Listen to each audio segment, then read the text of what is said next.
to enable the committee consider objections raised by the public and make its resolutions on or before 7th of August 2025. Thank you, Mr. Speaker. Next order. Order number 7, questions and statements. Now, honorable senators, we have 11 questions that are due for response this morning. We have 2 CSs. We will start with the CS in charge of water, who has 2 questions. That is question number 63 and question number 96.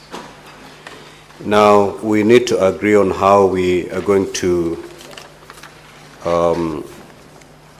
prosecute that business.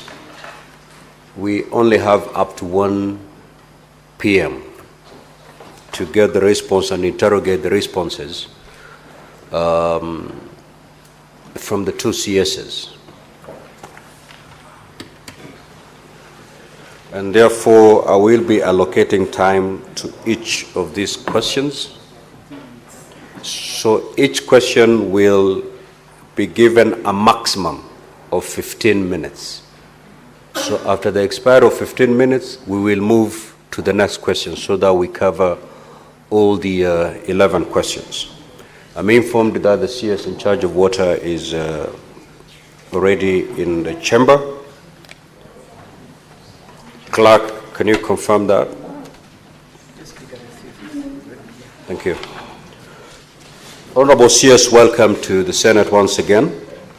We will straight away move to question number 63 by the Honorable Senator for Kitui County, who I'm told is not present. However, he had delegated Senator Wafula to ask this question on his behalf. You may proceed, Honorable Senator. Thank you. Thank you, Honorable Speaker, for this opportunity and to welcome our good minister here. I want to go straight to the question that has been presented here, Honorable Speaker. On behalf of the Senator for Kitui, Honorable Enoch Wambua, to ask the Cabinet Secretary for Water and Sanitation, question number 1. Could the Cabinet Secretary provide an update on the status of the solarization plan for the Wakituki Irrigation Scheme project, as well as the reasons for any delays or challenges encountered during its implementation? B, what is the current status of the fencing plan for the initial 500 acres of land under the Wakituki Irrigation Scheme, and could the Cabinet Secretary explain the reasons behind any delays in completing the fencing?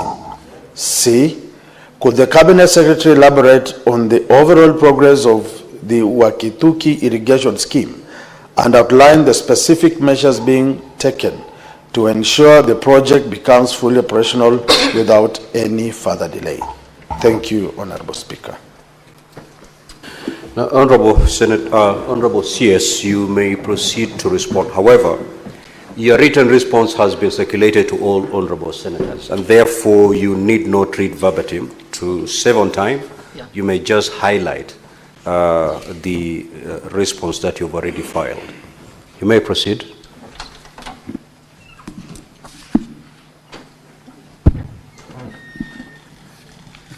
Honorable Speaker, honorable members, good morning.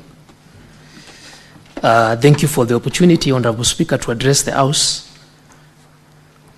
And the question on Wakituki Irrigation Scheme is, the responses are on page 5 of the circulation. And just a brief background, Honorable Speaker and honorable members, is that Wakituki Irrigation Scheme is in Seikuru, that is in Mwingi North constituency, Kitui County. And it was a project that was done in the year 2013 to 2017. The scheme was meant to cover approximately 1,000 acres, and the first 500 acres were completed, and there is mango farming in the 500 acres. The remaining 500 had suffered issues with power, but this was resolved by installation of transformers. Honorable Speaker, the main challenge here was the power bill. That is the O&M, operations and maintenance. And the bills were high because this was a pumping scheme. But NIA and working hand in hand with REREC have developed a concept note to solarize the irrigation scheme. And this partnership has done preliminary designs that will cost approximately 400 million to implement. The concept note, Honorable Speaker, has been submitted to the National Treasury for funding consideration. Honorable Speaker, on the B part of the question, where Honorable Member asked about the status of the initial 500 acres of land, we can confirm, Honorable Speaker, that the Kidhuki irrigation scheme borders Kora Game Reserve, and this exposes it to human-wildlife conflict that is expected in such kind of scenarios. And to address this, the initial part of the contract allowed fencing of the first 500 acres, which was done, but because of other challenges of these has been vandalized. Some sections of the fence have been vandalized. And the remedy for that, Honorable Speaker, is that in the concept note that has been submitted to Treasury, fencing is part of that concept note. Part C of the question, Honorable Speaker and Honorable Members, was to elaborate on the overall progress of the scheme and outline the measures being taken to ensure the project becomes fully operational. And Honorable Speaker, the plans to solarize the scheme as a long-term strategy that is aimed at lowering operation and maintenance expenses is on the way once funding is secured. But for long-term sustainability of the project, capacity building efforts are ongoing to empower irrigation water use associations, we call them IWA, to effectively manage and maintain the scheme. And Honorable Speaker, the IWAs have been sensitized, supported, and have submitted an application for registration with the Register of Societies. In terms of future, Honorable Speaker and Honorable Members, I note that the scheme has the potential to irrigate approximately 10,000 acres through a gravity-fed system. However, this hinges heavily on the proposed upstream dam called High Gram Falls Dam, and that is the long-term strategy. Speaker, Honorable Members, I submit. Thank you. Honorable Wakoli, do you have any supplementary questions? If yes, you may proceed to ask. Thank you, Honorable Speaker. The questions have been answered adequately, and the budget estimates for the solarization process is quite enormous. I would just like our good minister to tell us, in the budget estimates that went through the other day, I don't know if the monies that you have under your ministry will allow you to proceed with a budget of 400 million, because I foresee a scenario where you will spend your office running resources to solarize this dam. Thank you, Honorable Speaker. Honorable CS, you may respond. Thank you, Honorable Speaker, and thank you, Honorable Wakoli, for the question. As I've indicated in my responses, Honorable Speaker, is that this program was done between 2013 and 2017. And the vandalism that has caused some sections of the fence to be damaged and the high electricity bills because of pumping system has necessitated the ministry through the agency responsible to develop a concept note. This concept note is at the Treasury. I owe it to the Honorable Senator to tell him that the concept note is at Treasury for consideration. So in case we get resources, and I'm hoping we get resources because this is very key, we can start actualizing the program. Thank you. Senator Seki. Thank you, Honorable Speaker. Honorable Speaker, I also want to request the Cabinet Secretary to tell this House, because the Kenya Kwanza administration had a plan to construct 1,000 dams across the country. Could the Cabinet Secretary tell us at least how many dams have been completed so far? Constructed already, completed, installed, or uncompleted. So could the Cabinet Secretary give us at least a number of dams that have been completed as per the Kenya Kwanza administration plan? Senator Gataya Mwanda. Thank you very much, Honorable Speaker.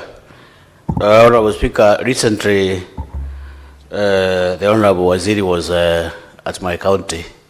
He was doing some inspection at a place called Kibunga. There is this water project called Gakimiki Kibunga Water Project. It has been within for quite some time, across almost like 10 years, with very many promises that have not been kept. So, Honorable Waziri, people from Tharaka-Nithi would want to know whether there is any allocation and the timeline on which these projects are likely to be complete and when people are likely to get water across Kibunga, Marimant, all the way to Marawa. On a rejoinder, Honorable Speaker, Senator, you asked your question. It's just the same question, Honorable Speaker. No. Just Allow the minister to respond. Senator Mungatana. Mr. Speaker, I just wanted the minister to tell us the government policy. When you take land that belongs to the people for irrigation purposes, as you did in this case in Sekuru, and then you take so long to do it, what is the government policy? Don't you have a policy to return? And I'm asking this in respect to the Tana and Athi River Development Authority irrigation scheme, the TDIP. That project, we have information that TARDA is no longer going to be doing any work. Can you confirm what the government policy is? All that land you've taken, are you confirming to us that that land now goes back to the people or goes back to the county government? Can you confirm to us what the government policy is? When you take land, you don't do the project, and the land is still remaining in the hands of government.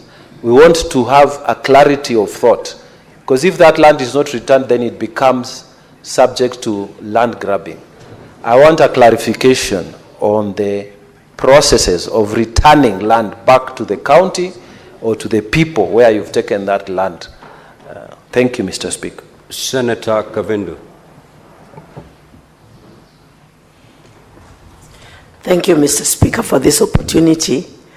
I just wanted to get an answer from the CS about when they plan to fence Masinga Dam because of the hippos and crocodiles eating my people there. And when I approached the Wildlife Ministry, they told me this is the work of the Ministry for Water. So I want to know if he has any plans soon to fence Masinga Dam to protect my people from being affected by the hippos and crocodiles. Honorable CS, you may now respond.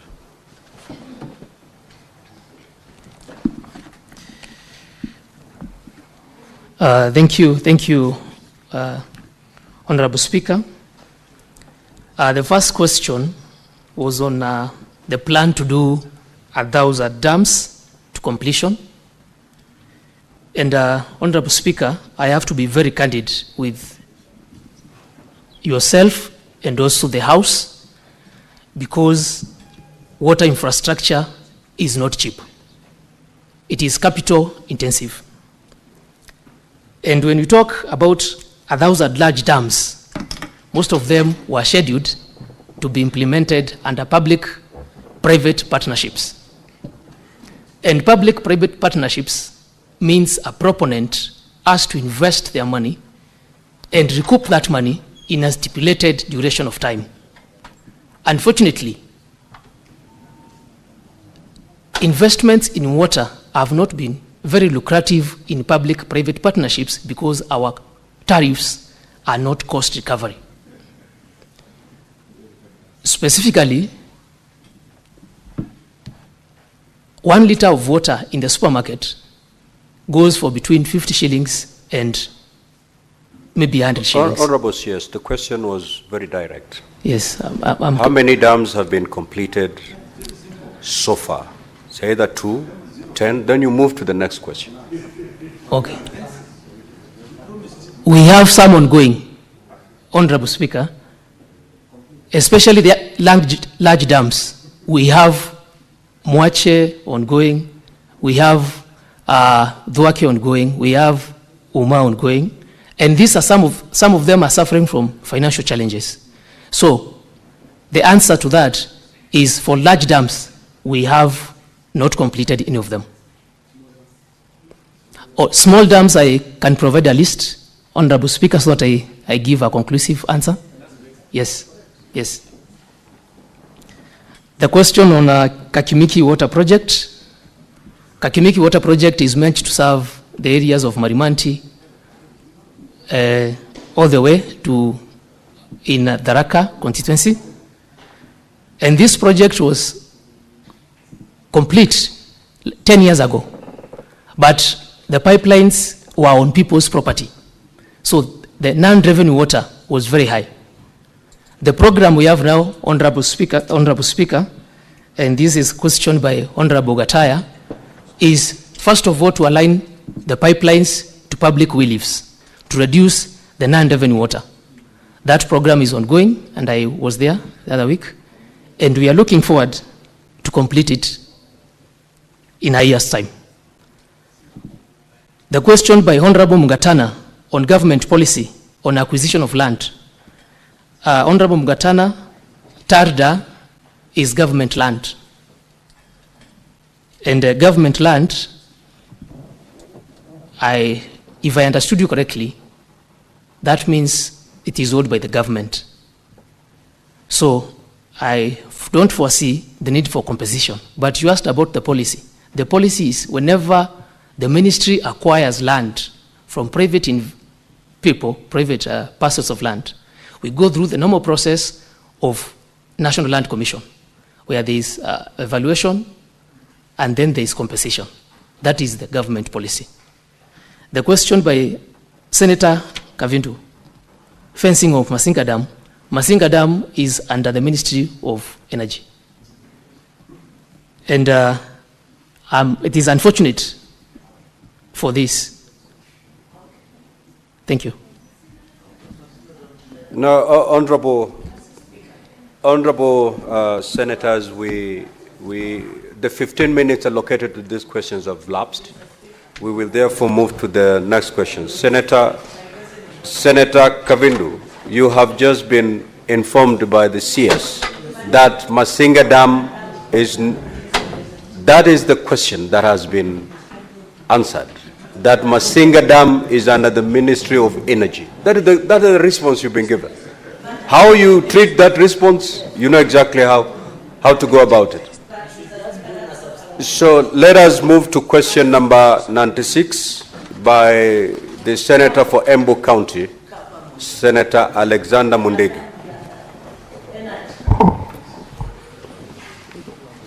Thank you, Mr. Speaker, sir. Senator for Embu County, Senator Alexander Mundegi, to ask the Cabinet Secretary for Water, Sanitation and Irrigation.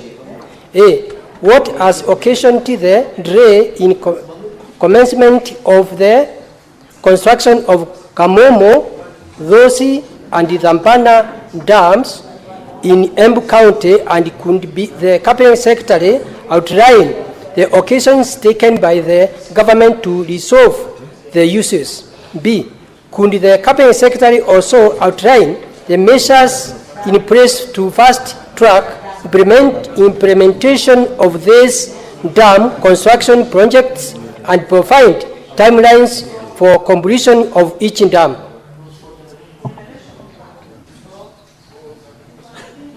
Honorable CS, you may now proceed to respond.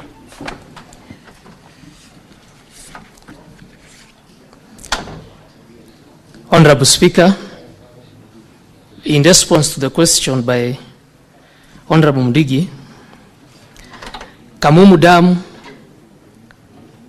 is a zoned high rockfill dam that is 60 meters high, 725 meters long, that will store approximately 22 million cubic liters. This project is expected to cost approximately 6.65 billion Kenya shillings. And the project was developed by Tana Waterworks Development Agency. There was an expression of interest on the same in December 2020 under the financing, under the model of engineering, procurement, construction, and financing. Following the evaluation, the Wilman Group of Belgium was identified as a preferred contractor.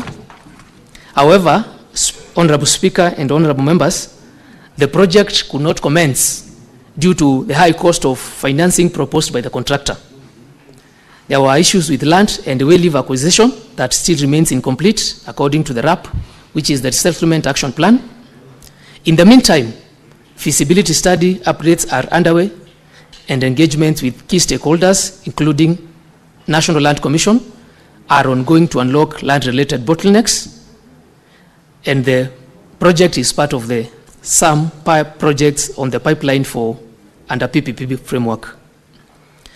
Honorable Speaker, in Dhosi Dam, which is a zoned also rockfill structure, 84 meters high and around 332 meters long, is expected to have a storage capacity of around 23 million cubic meters. The project is meant to do some irrigation, domestic consumption, and produce up to 5 megawatts of power, and the approximate cost is around 9 billion. The status is the project was advertised in 2023, and a PIP, privately initiated proposal by a level group company, was submitted by an investor for implementation under the design, build, finance, operate, maintain, and transfer model. Despite the progress, there have been delays that resulted from the complex due diligence processes that are associated with PIPs, particularly technical and financial analysis, appraisals, and also alignment with regulatory and fiscal frameworks. The land acquisition process, that is including RAP, has also not been finalized. And to mitigate these challenges, the ministry has reviewed and validated the submitted designs, initiated interagency coordination to fast-track evaluation, and this is also scheduled under the PPP project pipeline. Honorable Speaker, Dhambana Dam, at the confluence of River Dhambana and Rupingazi, is designed to be 40 meters high, storage capacity of around 27 million cubic meters, and is expected to supply water for domestic and also do some irrigation to around 24,000 acres and generate 1 megawatt of power at a cost of around 22 billion. Conceptual design was completed in 2023 by the ministry, and an expression of interest was again issued in August 2023, and accepted also the same month. However, the proponent did not submit the mandatory deposit fee required under the PPP regulations of 2022 for PIP proposals, prompting the ministry to initiate a fresh process. The second part of the question, Honorable Speaker, was to outline the measures in place to fast-track implementation of these dams construction projects and provide timelines. Honorable Speaker, Kamumu, Dhosi, and the Mara Dams projects in Embu County, The ministry has put in place several mitigation measures aimed at resolving the outstanding issues. The measures reflect also our commitment to deliver the critical water infrastructure while maintaining transparency and aligning with the national planning framework. Kamumu Dam is currently being finalized through a cabinet memorandum for consideration and approval. And the memo seeks to secure high-level policy direction and unlock requisite financing to allow for prompt implementation. And in recognition of the time that has lapsed since the initial due diligence activities, the agency, which is Tana Waterworks Development Agency, has commenced the process of updating the due diligence report to ensure accuracy and relevance of the technical and financial documentation. On Doshi Dam, which has already been advertised and for which a PIP has been submitted, the ministry continues to engage with the PPP Directorate and the National Treasury to expedite the evaluation process and secure timely approvals. On Dambana Dam, following the proponent's failure to meet the mandatory deposit requirement under the PPP Act of, the ministry has initiated a fresh procurement process. In the meantime, the project has been formally included in the fourth medium-term plan. Engagements are ongoing with other prospective investors who had previously expressed interest in the project. And Honorable Speaker, the exact construction timelines of these three key projects, as asked by the Honorable Senator, will depend on the conclusion of the outstanding procurement, financial, and other statutory processes. Honorable Speaker, honorable members, I submit. Thank you. Senator Mundigi, do you have any supplementary questions? If yes, you may proceed. Thank you, Mr. Speaker. My question to the Cabinet Secretary: is it possible for Cabinet Secretary to advise or to tell people of Embu County whether there is any money in this budget of 2025 for those 3 dams? Because Cabinet Secretary knows water is life and life is water. And about farming in Embu County, we are trying to motivate youth and others people for farming, and better south and better north. Animals are dying, people are dying because of lack of water. And about farming, we are farming mogoka, and the farmers, they cannot progress without water. Honorable CS, you may respond. Honorable Speaker, thank you for that question. As I've explained, is that the 3 dams are in the pipeline for the public-private partnerships, and the resources we have in the current financial budget, we have a small allocation, not specifically for those 3, for all dams that require review of appraisals, because to go to PPP, you need to have preliminary concept designs and to do project appraisals. So, Honorable Senator, Honorable Speaker, we have a small allocation for these kind of studies in the budget. Thank you. Senator Kinyua. Thank you, Mr. Speaker. The Cabinet Secretary, you remember for the World Water Celebration Day, you came to Tegevi, Matanya, and you launched a project, Tegevi Water Project. I'm just asking, how far is it now? Because when you came, you brought in pipes and other gadgets that are related to water, but immediately you left, the pipes followed you thereafter. Please, where is the status of that project? Thank you, Mr. Speaker. Senator Fernandez.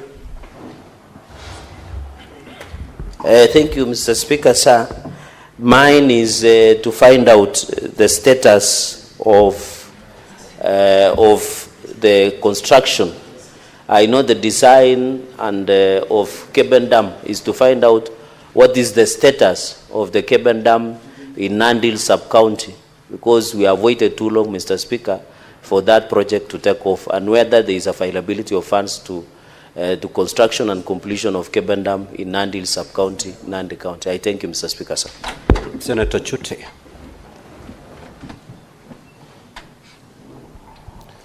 Thank you very much, Honorable Speaker.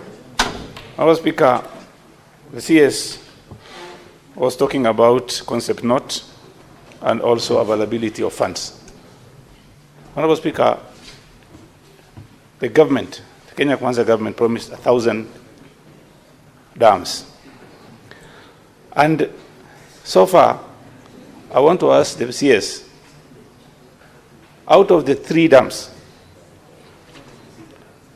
he has gotten 0 out of 3.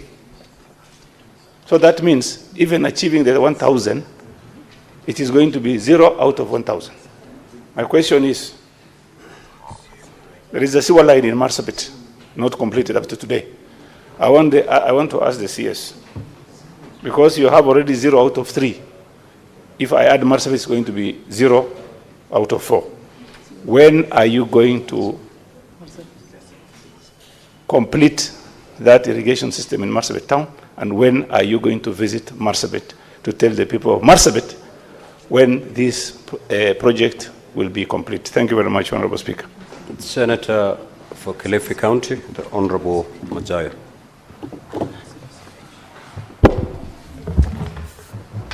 Asante Mheshimiwa Spika. Nataka kumuuliza waziri wa maji.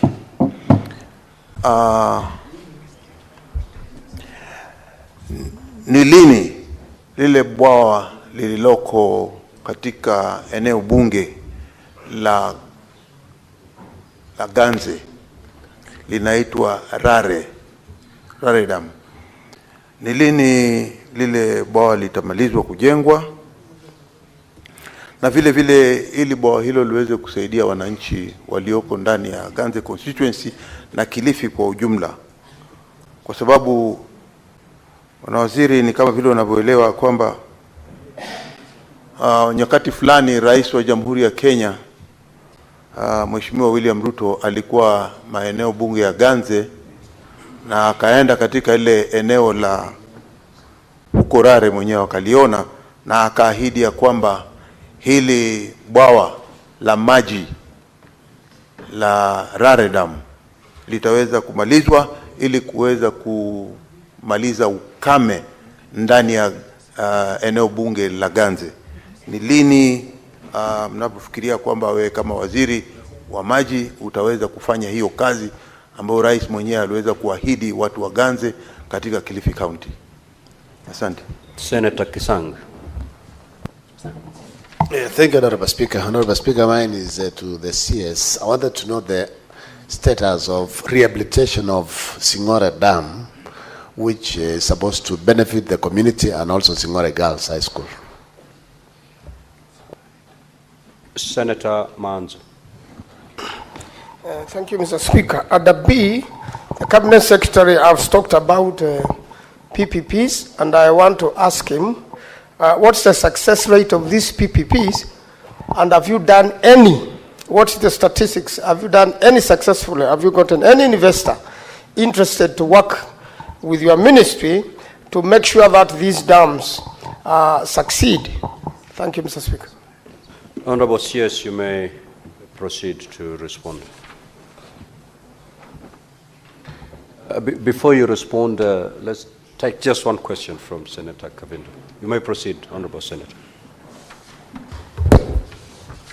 Thank you, Mr. Speaker.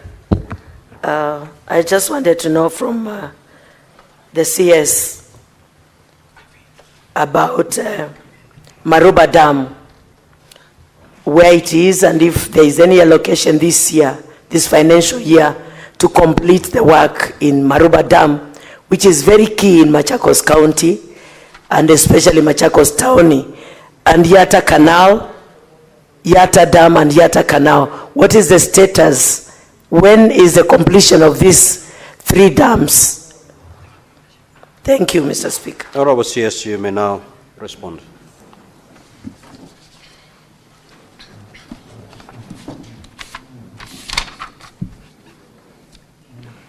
Thank you, Honorable Speaker and Honorable Members, for your questions.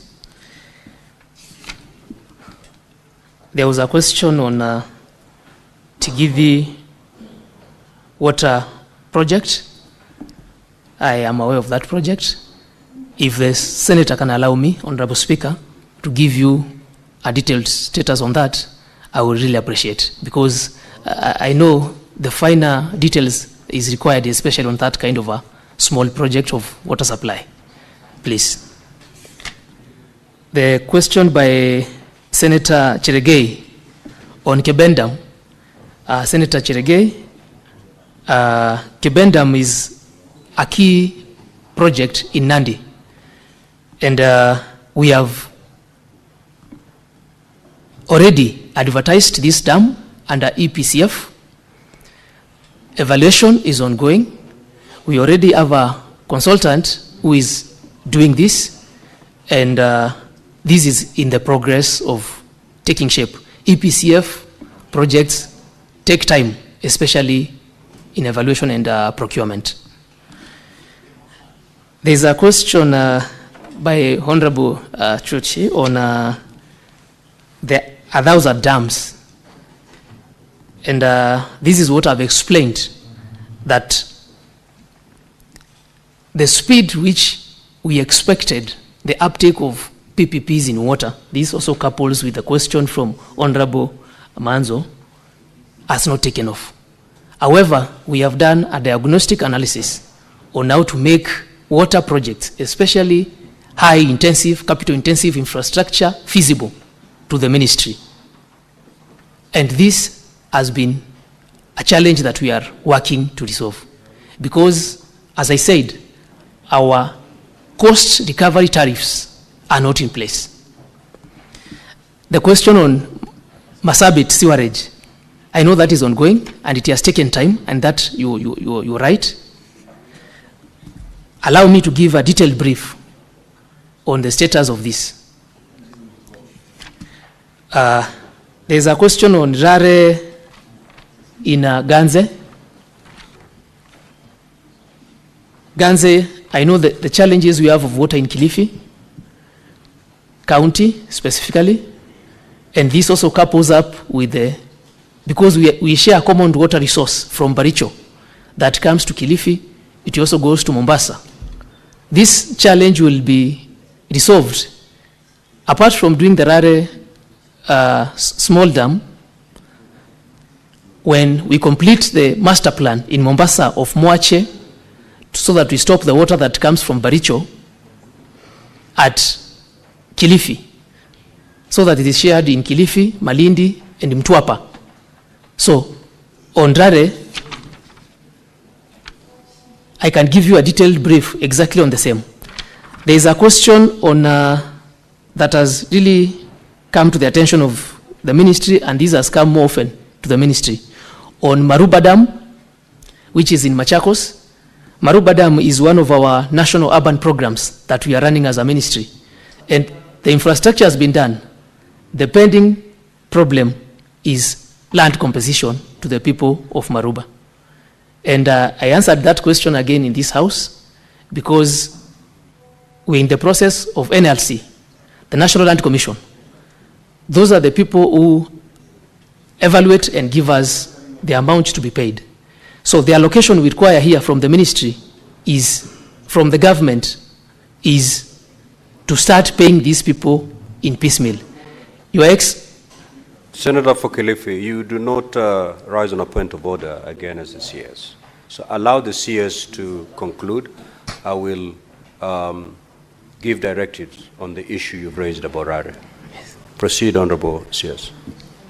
And to confirm to Honorable Kavitu that because we don't have the entire money to pay the people of Maruba, we plan to acquire those pieces of land in piecemeal. First of all, you start with the sections where the actual works will be going, because the remaining section will be the impoundment area that will be flooded.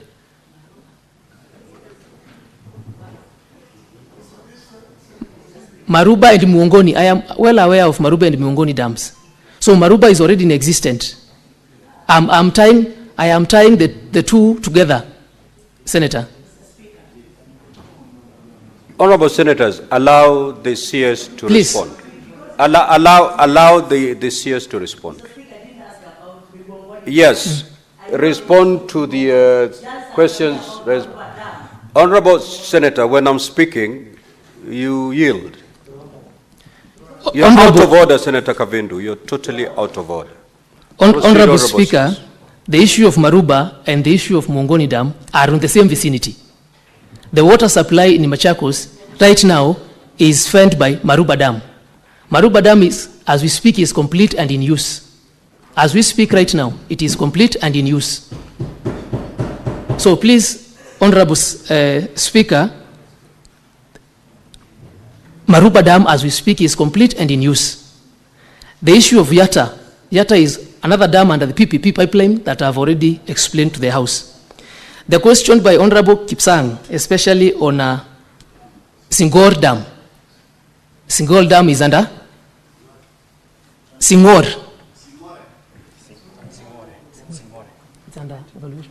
It is under procurement as we speak. And also the question by Honorable Manzo on the status of PPPs and whether we have some that have taken place. We have some under irrigation, but on dams, we are not yet to secure any of them to completion. Thank you. Thank you. Now, Honorable Senators, if you look at the clock, we have long used the 15 minutes that we had allocated to this question. Now, Honorable CS, on Raredam and on the project in Marsabit, you've undertaken to provide a detailed response to these two questions. Yes. Do so in the next 7 days. Thank you. And the one that had been asked by the Senator for Tharaka Nithi, those three, file your detailed responses within the next 7 days. Thank you. Honorable CS, we have come to the conclusion of your session. You may leave at your pleasure. Thank you, Speaker. Thank you, members.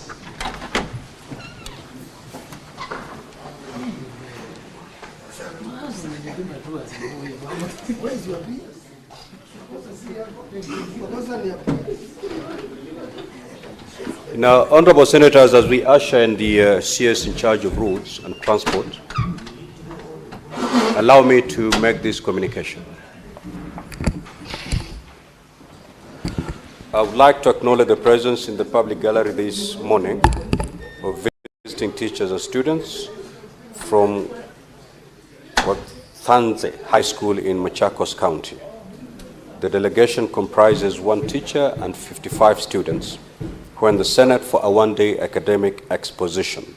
Honorable Senators, in our usual tradition of receiving and welcoming visitors to Parliament, I extend a warm welcome to them, and on behalf of the Senate and on my own behalf, wish them a fruitful visit.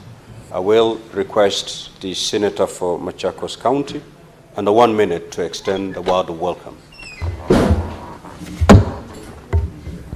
Thank you, Mr. Speaker. I just want to wish the teachers and the students from Machakos County a very welcome to the Senate and tell you that you're in the right place. You're now watching and seeing how we deliberate the issues, and I'm sure when you put your great efforts in your studies, some of you may end up in the Senate and others in many various places. May God bless you as you have your day at the Senate today. Thank you, Mr. Speaker. Thank you. Clerk, kindly usher in the CS in charge of roads and transport.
Welcome, Honorable CS.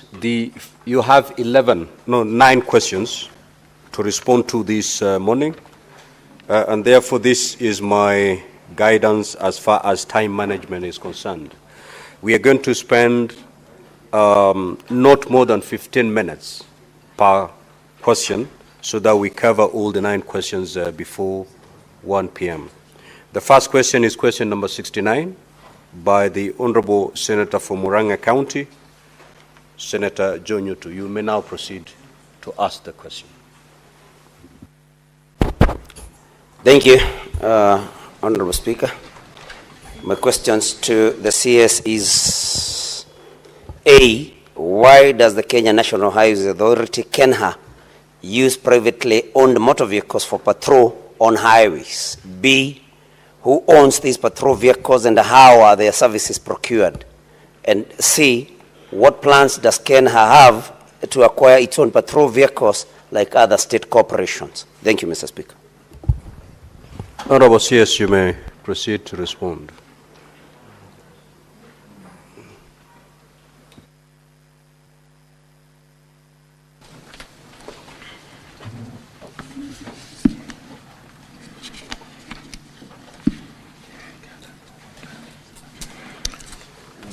Thank you, Honorable Speaker, Honorable Members of Senate. I'm happy to be here this morning to respond to the various questions. And let me respond to the question by Senator for Tharaka-Nithi, Senator sorry, is that? Honorable CS, you're responding to question number 69 by the Senator from Murang'a County. My paper, the person who has got my papers has been locked outside.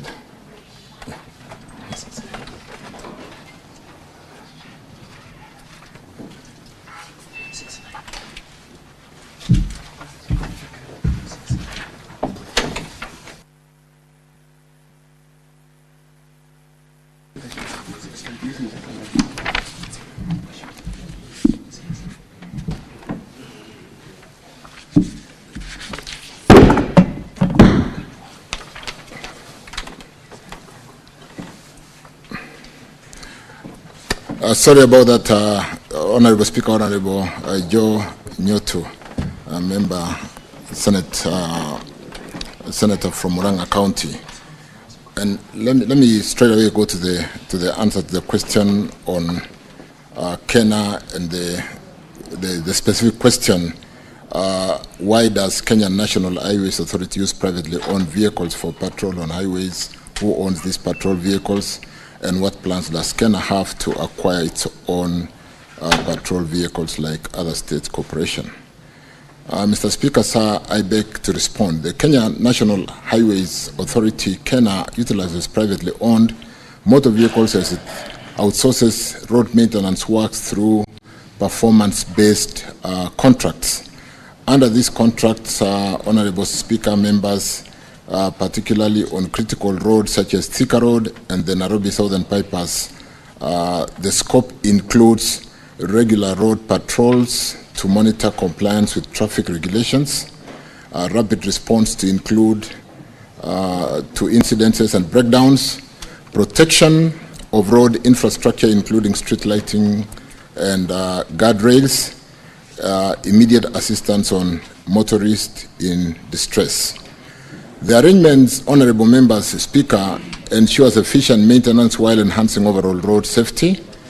And on the patrol vehicles that are owned, the patrol vehicles are owned by performance-based contractors who are basically assigned the contracts on the performance-based contracts.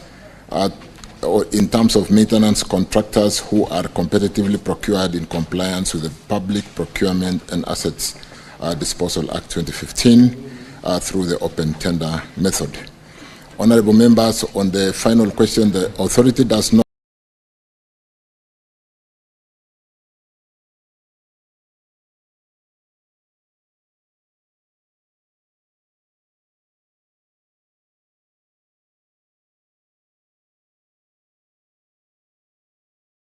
intend to procure its own patrol vehicles for maintenance. Though Kenha outsources its road maintenance services, it's not very clear from the response why Kenha officers would use privately owned motor vehicles, because this is not a road maintenance.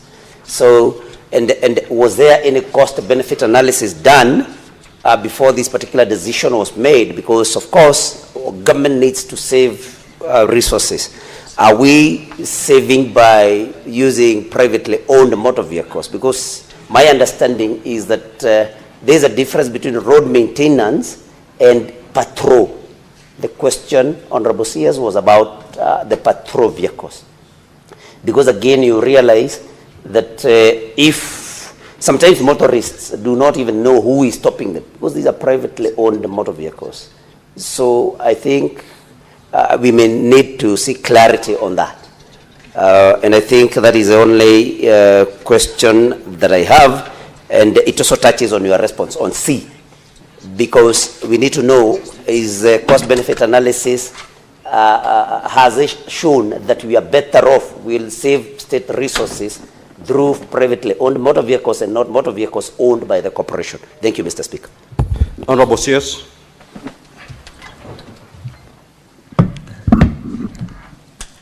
I think to the extent, Honorable Speaker, let me offer some, to the extent of the periodic based contracts maintenance, there is clarity that yes, we tender for maintenance of a particular road for a period of a year, 2 years, and therefore the contractor who wins to maintain that road through that competitive process therefore works like any other private contractor who is constructing any road out there, and they use their assets to maintain the road.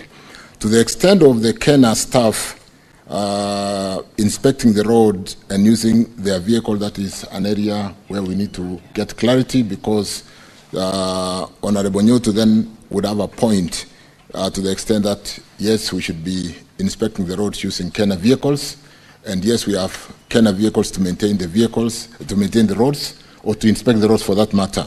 And therefore, I can take up that to make sure there is clarity between periodic maintenance, which is a contract given out to a private contractor to maintain the road, and when it is the aspect of inspecting the road by Kenya staff, we'll then make sure we pay attention and confirm the concern raised by Senator Nyoto that we should have enough vehicles, if that is not the case, to inspect the works in the various roads. I thank you. Senator Manzo.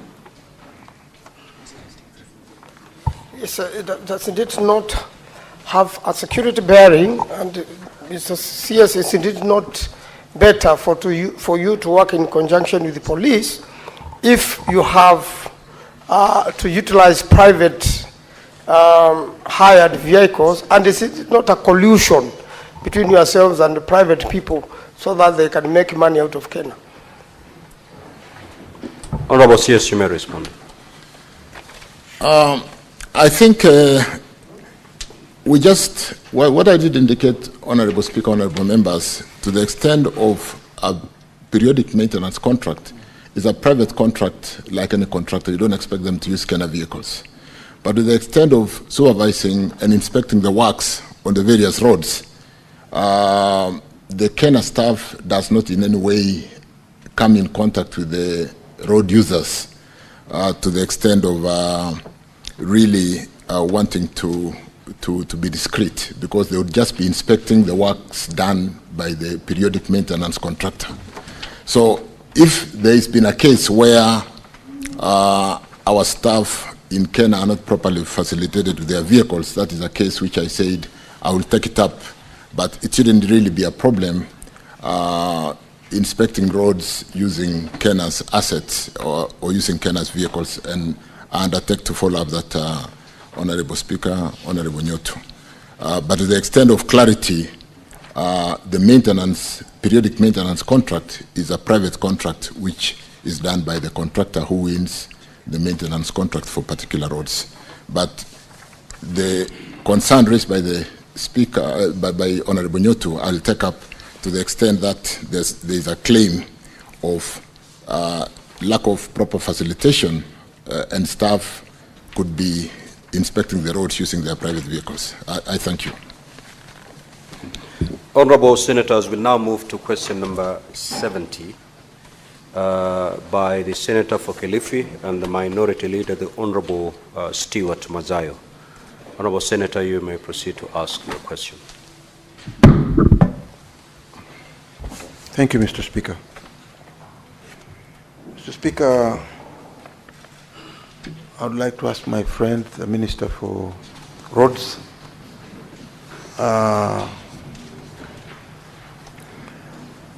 some 2-3 questions. Mr. Minister, when will the Mombasa-Kilifi Road project, which is a key part of Northern Transit and Transport Corridor, be completed? Number 2, are there any plans to install lighting at the Kibarani-Changamwe interchange in Mombasa County to enhance security and vision for motorists at night? Finally, when does the government plan to commence the construction of a second bridge linking Mombasa Island to the North Coast mainland to ease traffic congestion? Honorable CS, you may proceed to respond. Thank you, Honorable Speaker. Thank you, Senator Mazayo. Let me straight away go to the answer. Mr. Speaker, sir, I beg to respond as follows. The Mombasa-Kilifi project is divided into 2 lots with different completion dates. The lot 1 is the Mombasa-Mtwapa, the bridge currently being constructed at Mtwapa town. And the project commenced in November 2022. Currently the progress is 42%. The project is expected to be completed by November 2026. Because Senator comes from that region and he understands the challenges we faced with that very narrow corridor between Mombasa and Mtwapa, and the challenge of land compensation coupled with the bending bills, I want to confirm that we have sorted out the bending bills issue through the funds we raised through selling our 7 shillings for securitization by a bankruptcy remote SPV, and therefore we are fully compensated, or we are fully compensating the residents, the project affected persons on that corridor. The compensation could be going on, but all the money has been released to the National Land Commission, and therefore the slowed project, including compensating the contractor for the bending bills, has been sorted out, and we should see very good progress going forward. On the second lot, Honorable Speaker, lot 2 starts from Mtwapa, that bridge in Mtwapa, all the way through Kadzengo, Kilifi, and the project commenced in December 2021. Currently the progress is 64%. The works are expected to be completed by March 2026. The project experienced a delay due to challenges with land compensation equally, and like I said, the issues of compensation is a story of yesterday. We have sorted out the bending bills issue, and National Land Commission is currently in the process of compensating the project affected persons, and we'll be able to even finish that corridor through Mtwapa town. The current contract includes the installation of street lights from Makupa roundabout to Kwa Chomvu interchange. Implementation is scheduled to commence in June 2025, which is just about now. And on the third question, the ministry through Kura is undertaking a PPP project for the second Nyali Bridge, which is still at preliminary stage, but let me hasten to basically say with the road infrastructure works going on in the coast region, we really need to finish that Nyali bridge so that connectivity with the works that has been done in Mombasa, in Kwale and Kilifi can basically seamlessly connect that great city of Mombasa or the coast region. I thank you. Honorable Mazayo, if you have any supplementary questions, you may proceed to ask.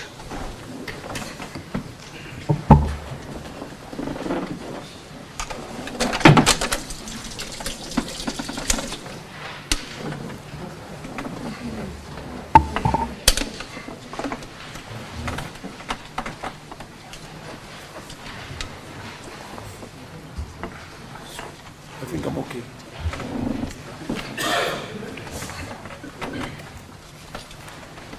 No,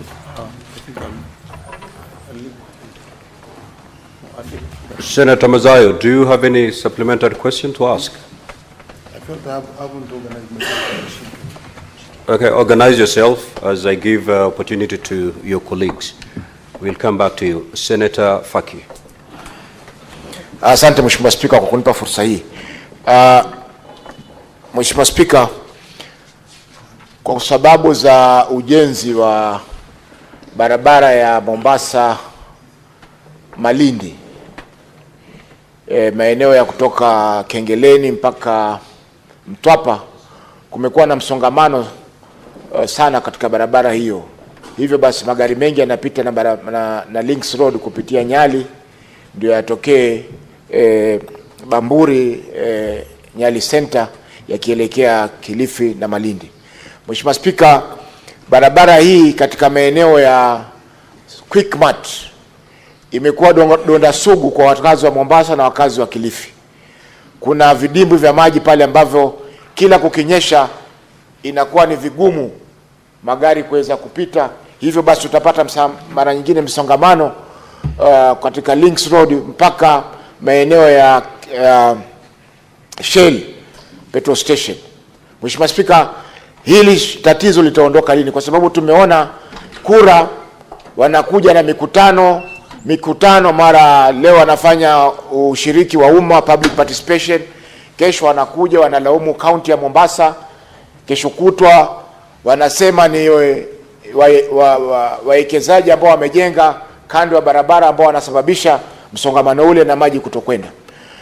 Mheshimiwa Spika, jambo la pili, hizi taa katika barabara ya Causeway ni aibu kwa Mombasa Mheshimiwa Spika, kwa sababu mtalii akishuka katika uwanja wa kimataifa wa Moi kuna mataa pale, lakini akianza kuingia mjini Mheshimiwa Spika ni giza tupu.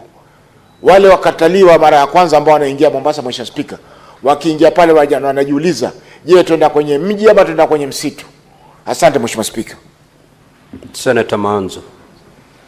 Yes, Mr. Speaker, the CS has talked about PPPs in relation to construction of the bridges. What are your statistical successes and the foreigner partners or whoever private partners willing to partner with you? What are the success statistics you have of successful PPPs in your ministry, especially in relation to the bridges? Honorable CS, you may respond.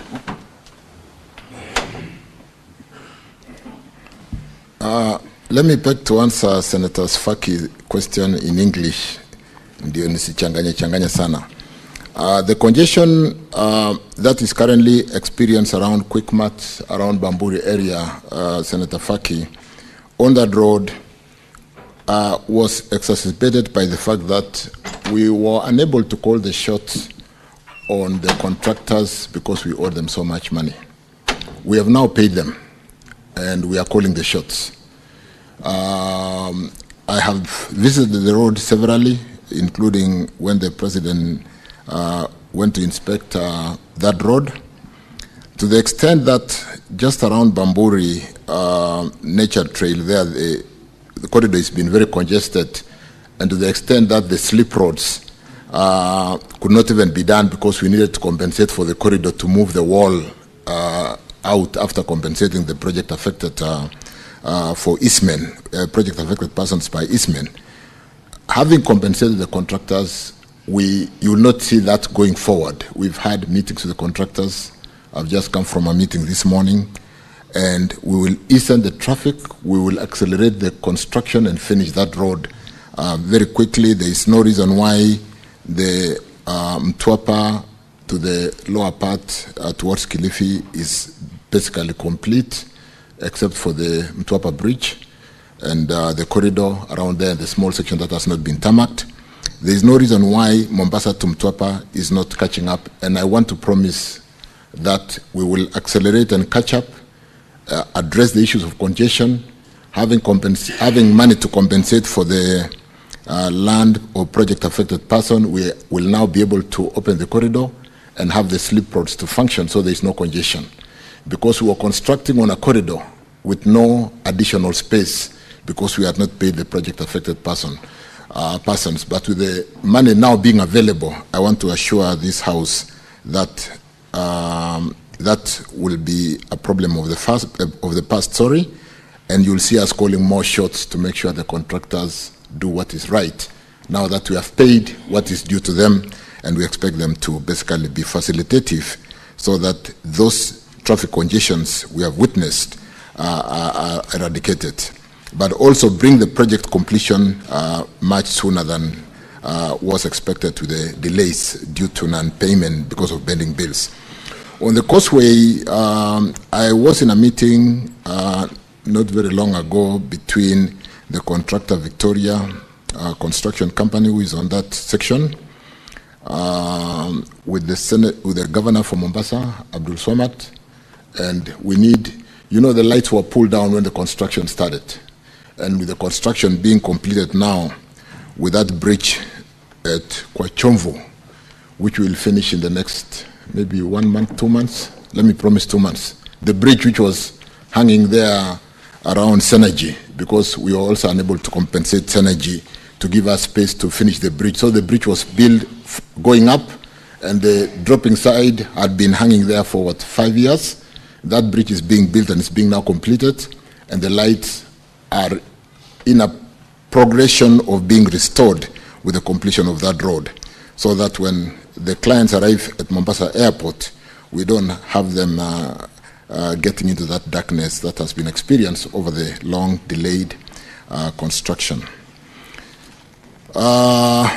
For the question raised by Senator Manzo and the success of PPP projects on bridges, there will be PPP programs that can work in areas where there's significant traffic. And when you talk about Nyali Bridge, it is, success of PPP with respect to investors, the drivers are the traffic. For a road where there's so much traffic, it becomes very easy to get a project which is bankable. But if it is a bridge where there is no traffic, you possibly get 20 vehicles per day. Even if you are charging 10, 15 shillings to cross through that bridge, it will not repay for the investment to give return on the equity or the investors as a business for the next 30, 40, 50 years. But you do know the bridge we are talking about, it's a very high traffic area. And so we are looking at possibility of a PPP. But like I said, equally, for the work that has been done lately, for those of us who know Mombasa very well, there's a serious transformation in the road infrastructure in Mombasa. And whether we succeed on PPP or we don't, we need to open up this bridge through PPP or through GOK funding. I thank you. Senator Mazayo. Asante Bwana Spika. Nataka kumuuliza waziri, ni hatua gani ambao wanachukua katika hiyo barabara ya kutoka Nyali kuelekea mpaka kwa Kazengo Mtwapa?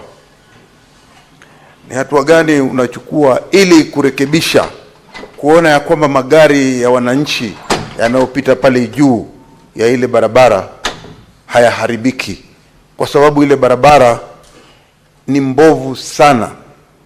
Unachukua karibu masaa 4 mahali ambapo unaweza kuchukua dakika 10 kutoka Nyali pale Kenya Revenue College mpaka kwa Kajengo, ambapo tunachukua masaa 4 hivi sasa. Kuna msongamano wa magari mengi sana, hususan ukifika pale kwa bridge ya Shibontewa.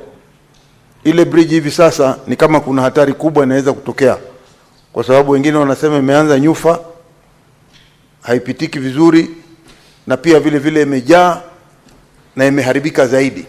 Sisi tumesafiri nchi za ng'ambo, hata tukiwa na wewe wakati wetu ule wa ujana.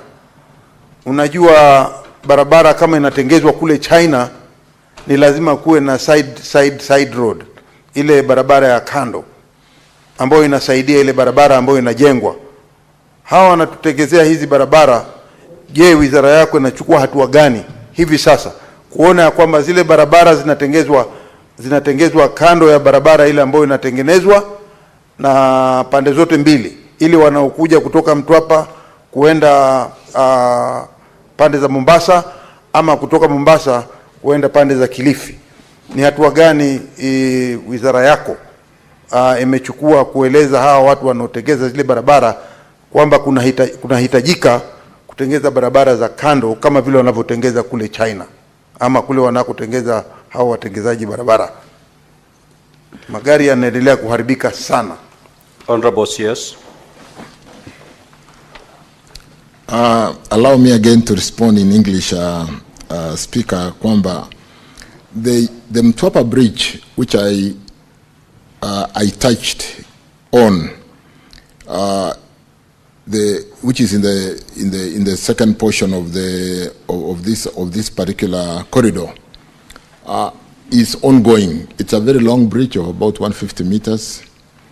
The current bridge is a bit compromised. Ukiona kwa umbali unaona imeregea.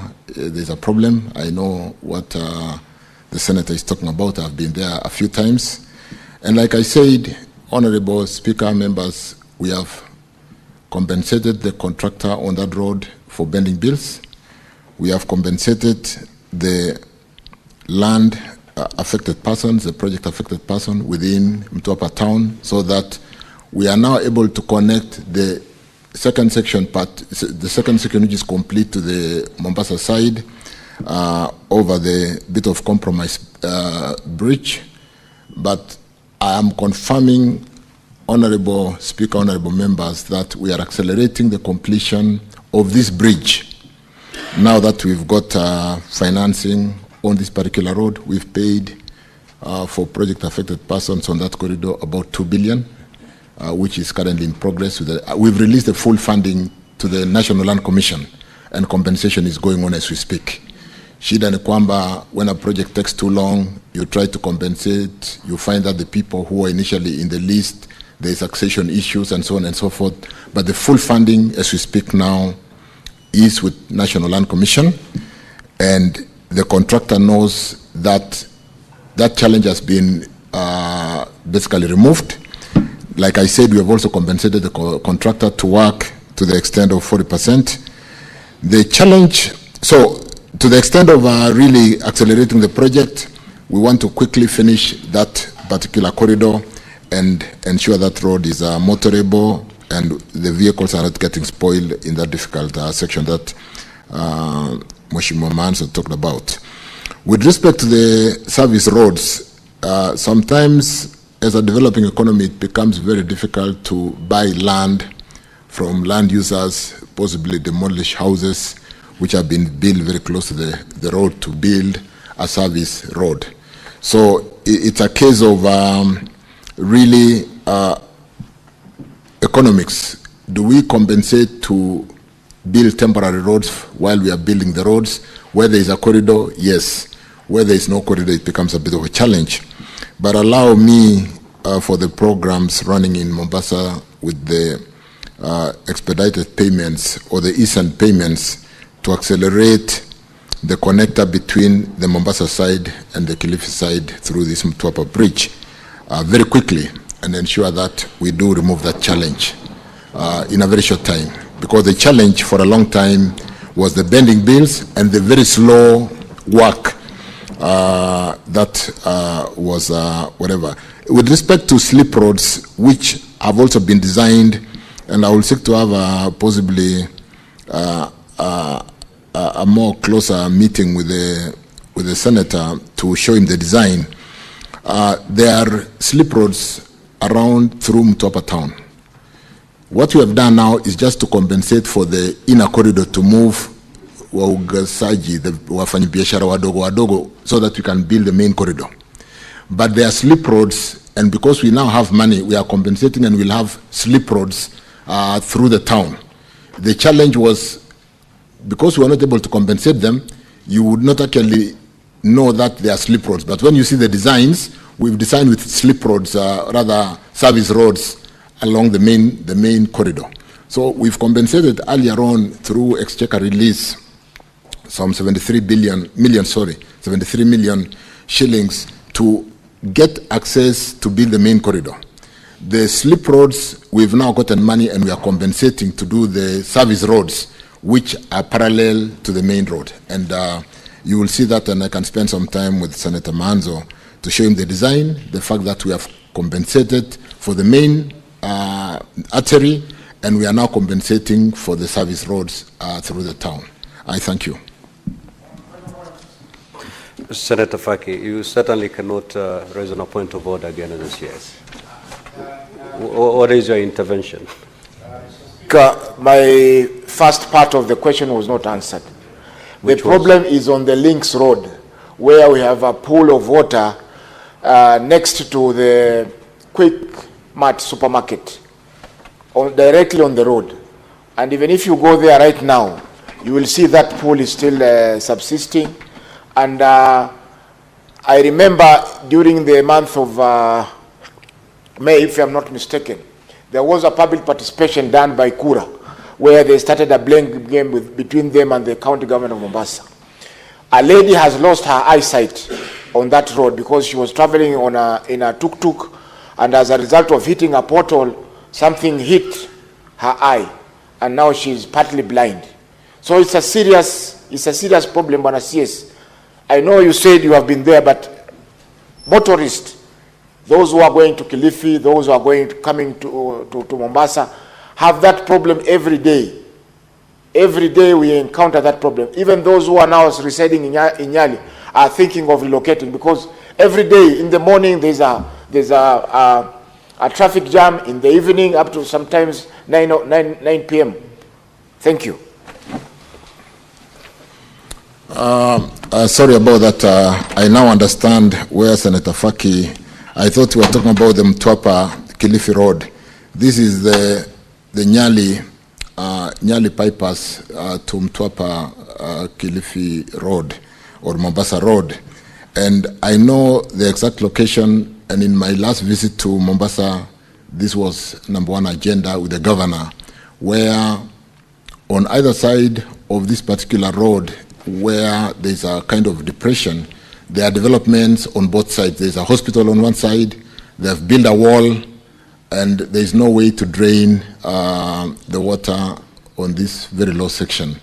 And we need to really tunnel out the water in this particular depression. And it requires some serious design. I've discussed this with the governor. We are discussing with the land users how to get access to be able to get drainage out of that very low section. And then, yes, I'm aware it's a Kura project. I was talking about the Kena on the main highway. And let me undertake to follow up what Kura has done on this particular one. But it was more of the city plan to basically allow for development without drainage pathways. And therefore, it's one thing that if you are to think about a quick solution, you will need to be pumping out water, because you need to push water up and then look for a channel out. But we need an access to be able to develop a drainage from that low section. And then therefore, yes, I'm aware of that. We've discussed with the governor, and I will pick it up with Kura to see how far we are, Honorable Speaker. Thank you, Faki. Asante. We now move to question number 85 by the Senator for Kilifi. You may proceed to ask the question.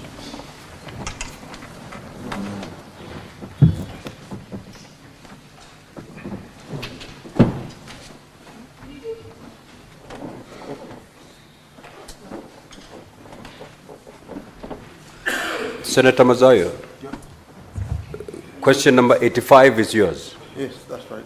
Do you want us to defy it? No, no, no. Then proceed to ask.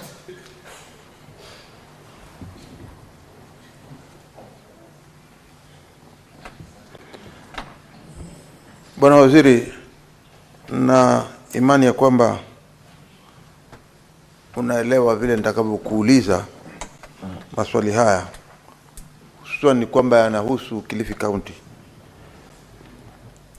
Je, Bwana Waziri, kwa barabara na uchukuzi, unaweza kueleza ni hali ya hisia ya hisia ya upanuzi wa uwanja wa ndege wa kimataifa wa Malindi? Vile vile, Waziri wa barabara na uchukuzi, nataka kuuliza, unaweza kufafanua jumla ya ekari ya ardhi iliyotengwa kwa ajili ya mradi huu wa upanuzi, na pia kueleza idadi ya wamiliki wa ardhi watakaoathirika. Vile vile, Waziri, nataka kuuliza, je, serikali imeweka mikakati ipi kuhakikisha kwamba wamiliki wa ardhi watakaoathirika na upanuzi huu wanalipwa fidia kwa haki? Na je, unaweza kutupea kwa kimya idadi ya wamiliki wa ardhi waliokwisha lipwa fidia hadi sasa pamoja na kiasi walicholipwa? Mwisho, Bwana Waziri, je, serikali imechukua hatua gani kuhakikisha mchakato wa ulipaji wa fidia? Na wewe kama Waziri wa barabara na uchukuzi, unaweza kutoa ratiba ya malipo kamili ya fidia zote ambazo bado hazijalipwa mpaka hivi sasa? Honorable CS, you may proceed to respond.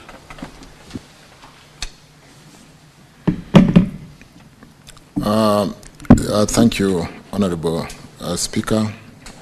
Thank you, Senator Mazayo. Again, because the question was filed in English, I responded in English, and I hope we have the printed response with honorable members.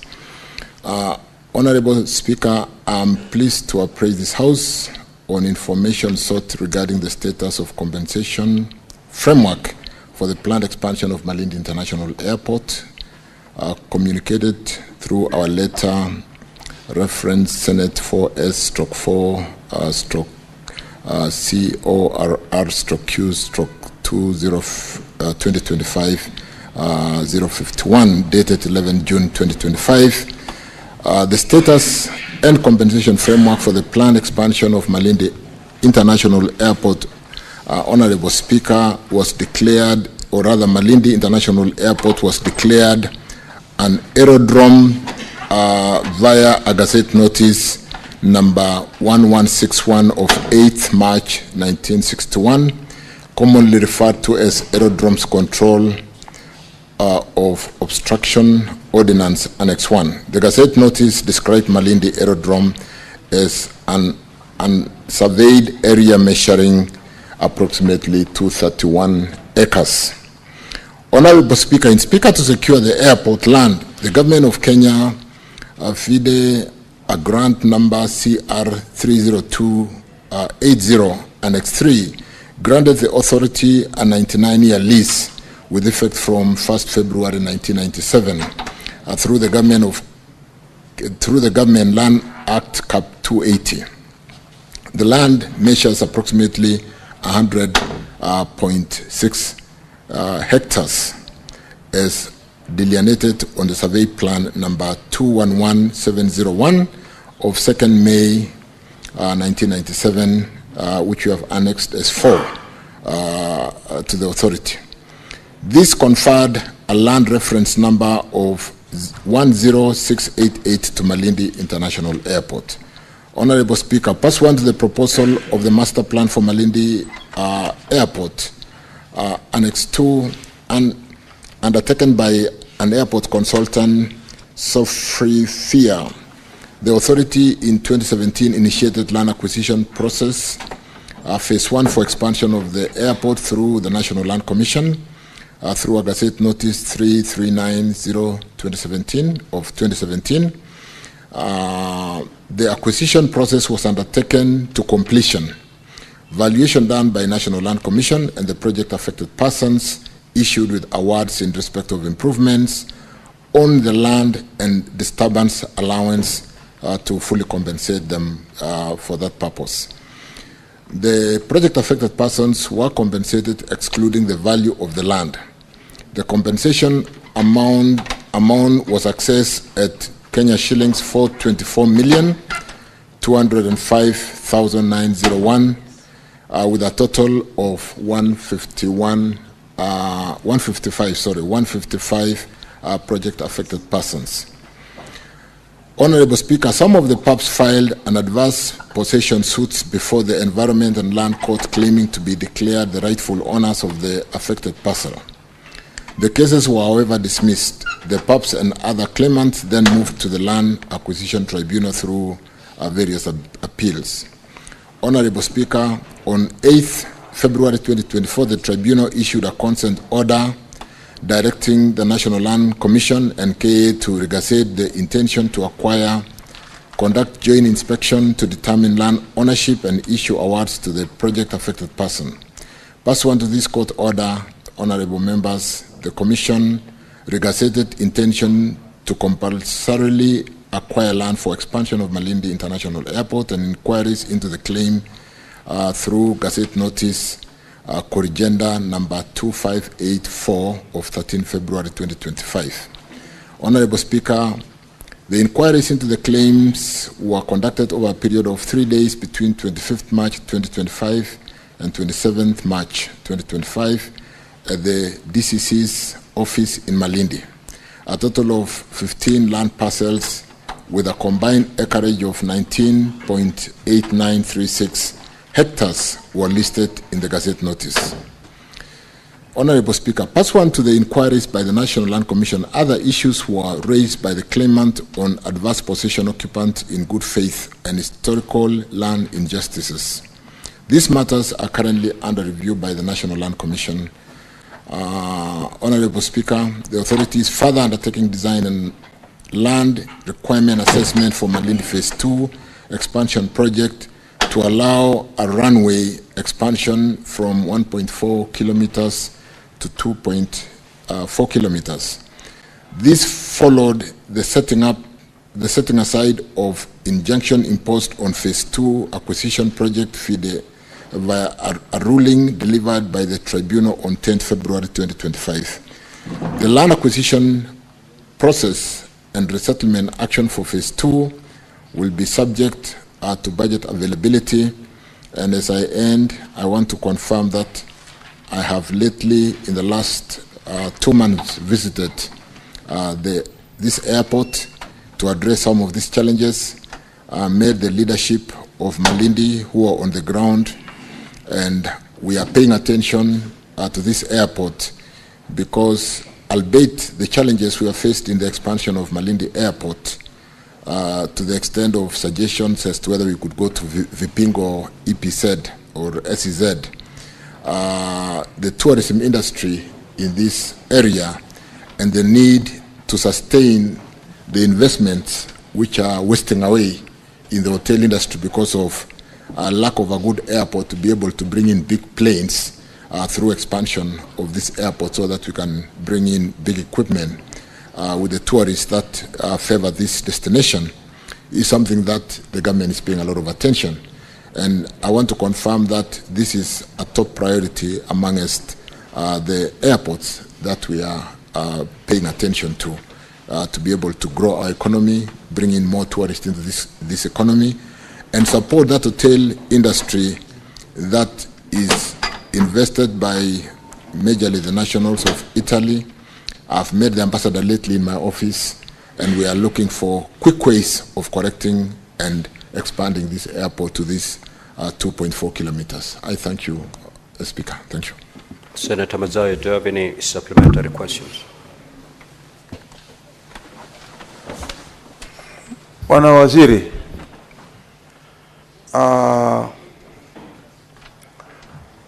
nilikuwa nataka kuuliza kwamba uwanja huu wa ndege wa Malindi ni uwanja wa zamani sana. Hata ulikuwa zamani kabla hata Kisumu Airport haijatengenezwa. Lakini kitu cha kushangaza ni kwamba mpaka hivi sasa ukisikia inaitwa Malindi International Airport, hata wewe mwenyewe unajua, ukija kule kama kwa holiday ama weekend, unapata ya kwamba kiwanja kile hakiko katika status ya Malindi International. Na haya yote yameletwa na kwamba wizara yako imesusia ama imekataa ama haifanyi juhudi zozote kuona ya kwamba wale wawekezaji, kuna wawekezaji kama kina Flavio Biatore ambao walikuwa wako tayari kupanua hicho kiwanja katika mipango ama mikadirio ya wewe ya wizara yako na wale walioko tayari kutoka Italy kupanua kile kiwanja. Nataka kujua ni kwa sababu gani wizara yako kufikia hivi sasa imeweza kukataa hawa wawekezaji kupanua hichi kiwanja. Na vile vile nataka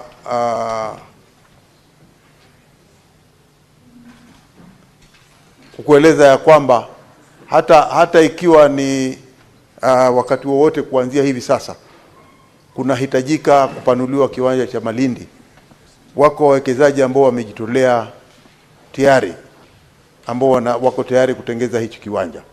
Mmoja wao nikiwa ni yule ambaye nimekueleza hivi sasa, ambaye wako tayari kutengeza hicho kiwanja kukifanya kiwe kiwanja cha kimataifa. Je, unaweza kueleza kwamba hawa wawekezaji wameweza kufanya mikakati ama ushirikiano gani na serikali ama na wizara yako ili kuona kwamba kiwanja hichi kimeweza kupanuliwa kikawa kama status ya wale watu wengine kama Moi International ama Kisumu International, tupate ikiitwa Malindi International, inaitwa Malindi International kikadirifu ama vile inavyotakana kuitwa. Asante Bwana Waziri. Honorable CS.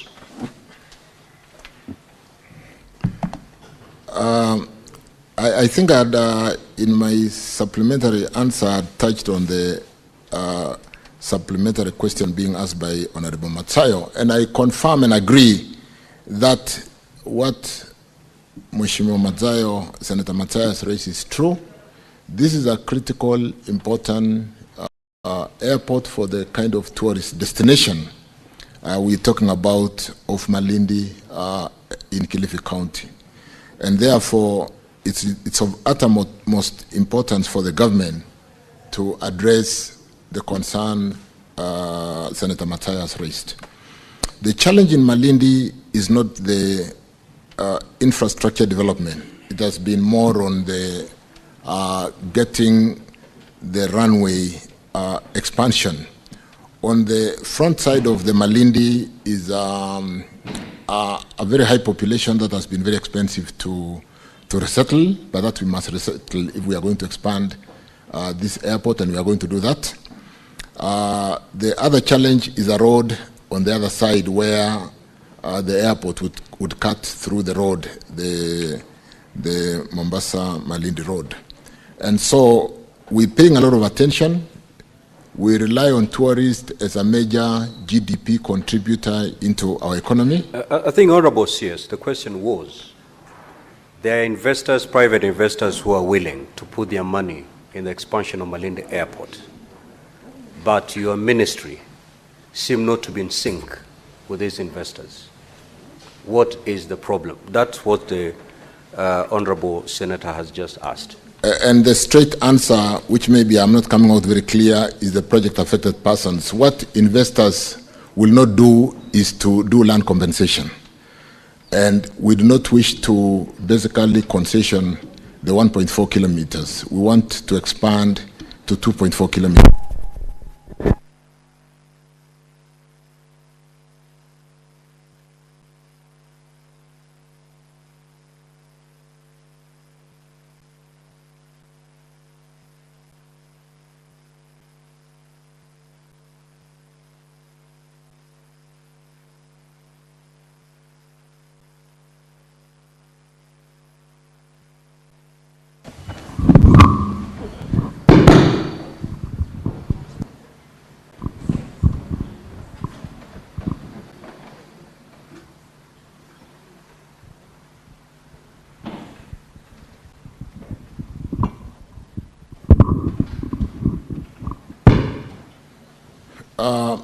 Thank you, and sorry about that.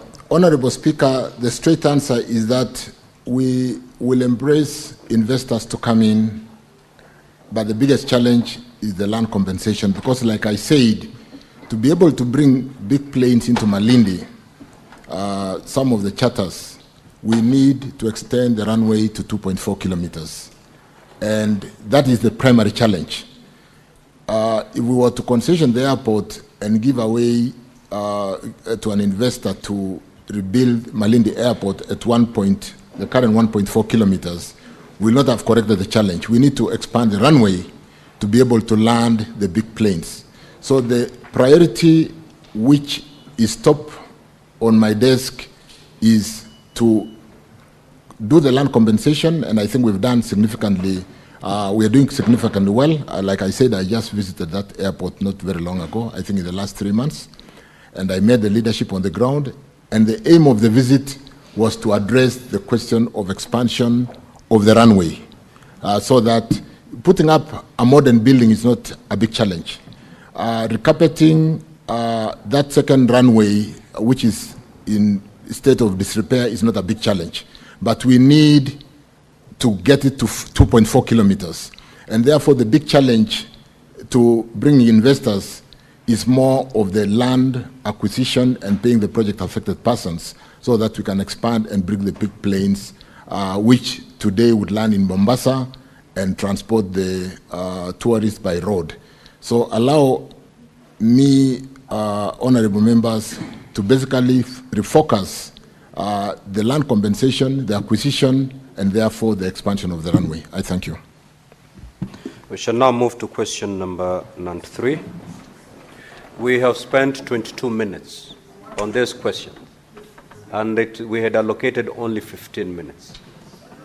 We have 6 more questions to go. Proceed, Senator Sifuna. Mr. Speaker, Proceed, Senator Sifuna, so that we make use of the limited time. I think, Honorable Chair. Let's proceed. Proceed, Senator Sifuna. Proceed. Thank you, Honorable Chair. Senator Nandi, please take your seat. You're scheduled. I'll call you. Thank you, Honorable Speaker. I think members have forgotten that there was an advisory that priority would be given to the senators who asked questions, and then we'll hand over the CS for supplementary questions. If I'm not wrong, Honorable Speaker. My question is number 93. Honorable Speaker, I want the CS to address 3 questions. Actually, there are 4, and these questions originated from a meeting with the Karen Langata Residents Association. Honorable Speaker, can the CS tell this House what is the current progress of works on the Ruto-Ngong railway line project, whose construction was commissioned in 2023? Secondly, could the Cabinet Secretary provide comprehensive details on the rationale for initiating the project, including the source of funding, the design framework, feasibility studies conducted, environmental impact assessment, and the economic justification supporting its implementation? Thirdly, could the Cabinet Secretary provide a financial and cost-benefit comparison between the proposed Ruto-Ngong railway line and the alternative option of dualling the Bomas-Rongai to Kiserian section of Magadi Road and the Ngong Karen section of Ngong Road? And finally, Honorable Speaker, what is the current status of compulsory land acquisition by government for the Ruto Ngong Railway Line project, and how will the associated land acquisition cost affect the overall project budget and implementation timelines? I thank you, Honorable Speaker. You may proceed, Honorable CS. Mr. Speaker, sir, I beg to respond.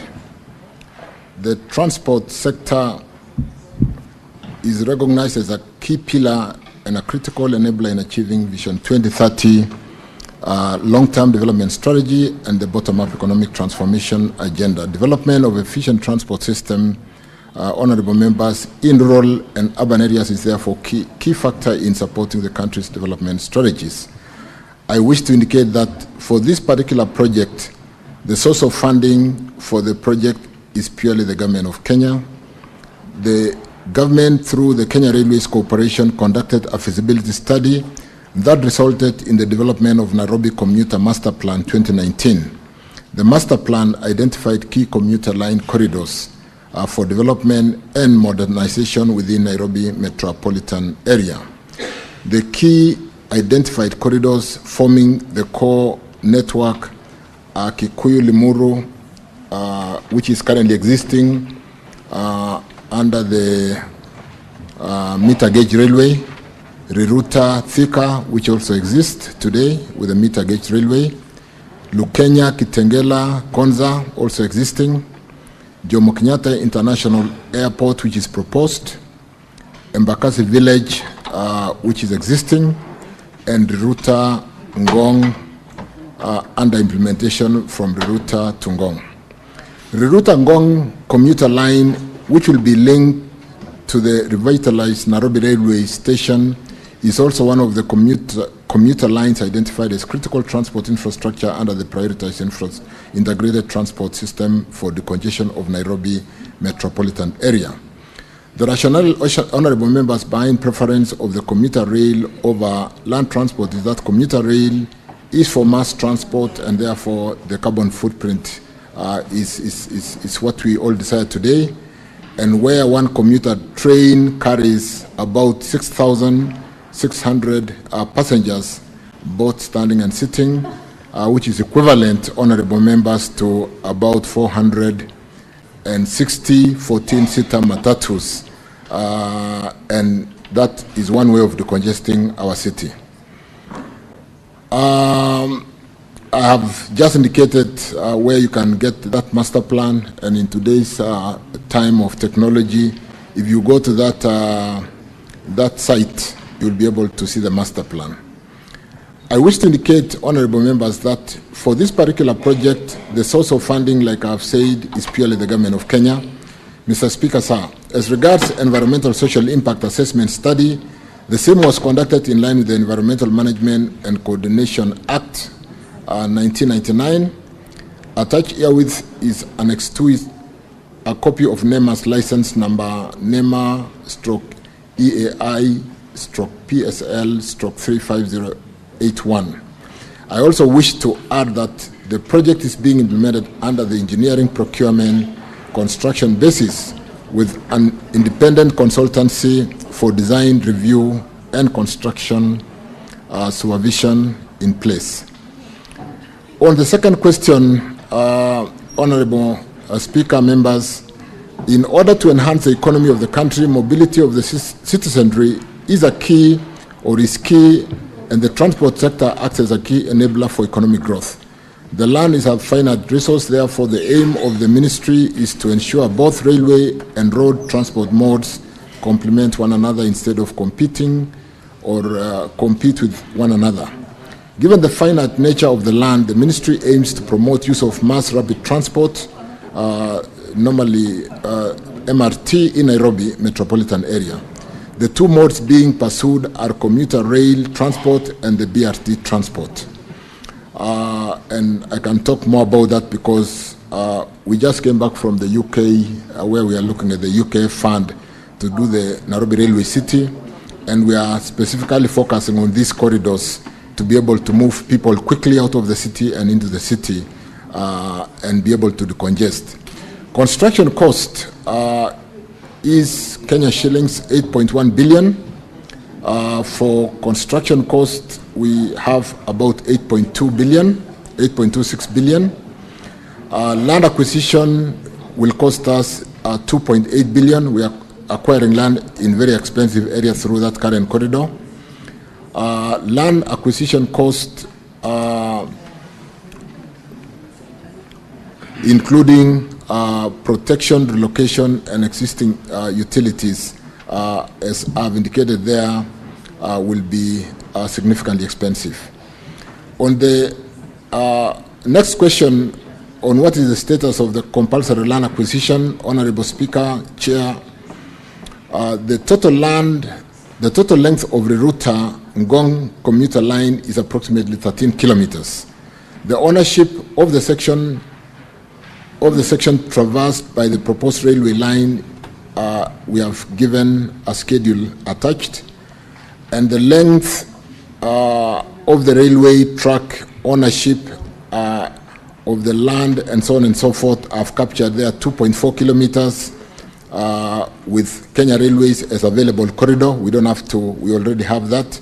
0.55 kilometers is with Kenya Forestry Service, and we need to acquire wayleaf. 0.3 kilometers is with the Kenya National Highway overpass across the Southern Bypass. 4.55 kilometers is with Kenya urban roads that we need to be able to share jointly. 1 kilometer is with Kenya Broadcasting Station, and which we need to acquire. 0.9 kilometers is with the National Academy, National Police Academy, and which we need to then acquire. Fortunately, that is intergovernment. 2.1 is with the Vet Farm Department, and 1.35 kilometers is private acquisition or land acquisition process, which is ongoing by the National Land Commission. And that some gazettement has been done, Gazette number 7418, the Kenya Gazette volume CXX V11 number 119 dated 5th June 2025 for inquiry. You can see, Honorable Sifuna, that is fairly current, and some work is being done. Let me just hasten to add that with the Nairobi Railway City having been pronounced by the leadership as a priority project to be able to recalibrate and give new life to that piece of 438 acres of land sitting with the Kenya Railways. We do not only wish to build the new railway terminus, we will update or upgrade the platforms for all these lines to come in and out of the city. We will build a public realm for the people arriving at a capacity of 30,000 persons per hour.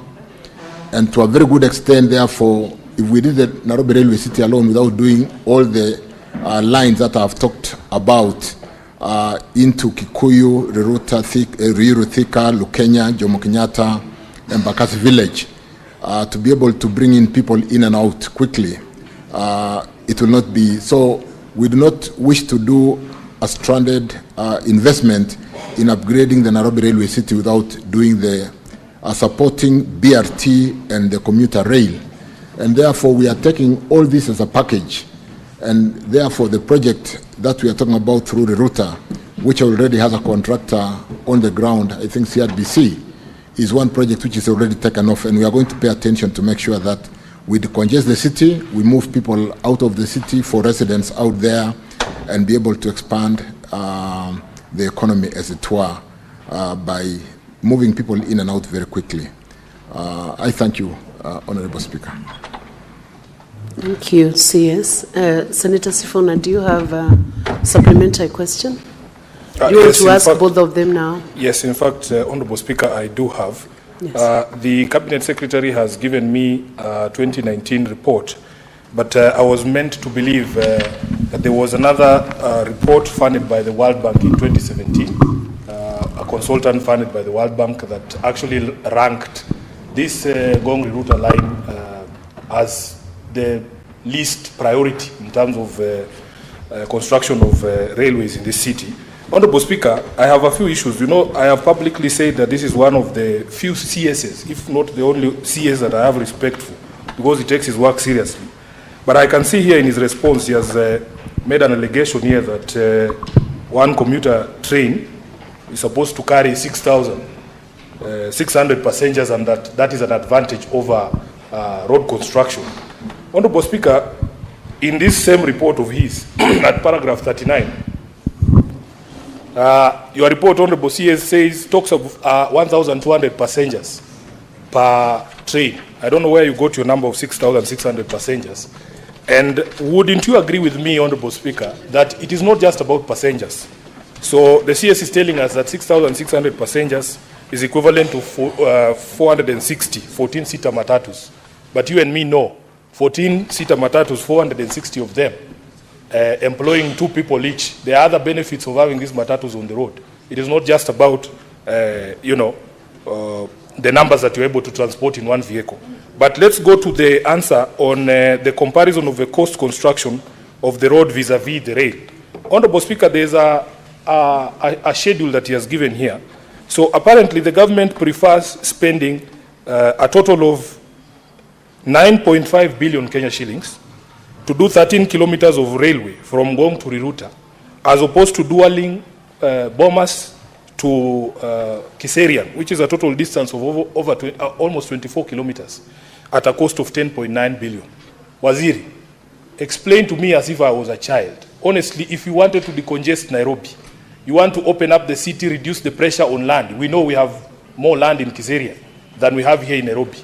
What is the rationale of spending 9.5 billion to do 13 kilometers of railway, and yet you could use 10.9 to do 24 kilometers of road, dual carriageway from Bomas to Kiserian? So if you can answer those 2 questions, Honorable Speaker, and also touch on allegations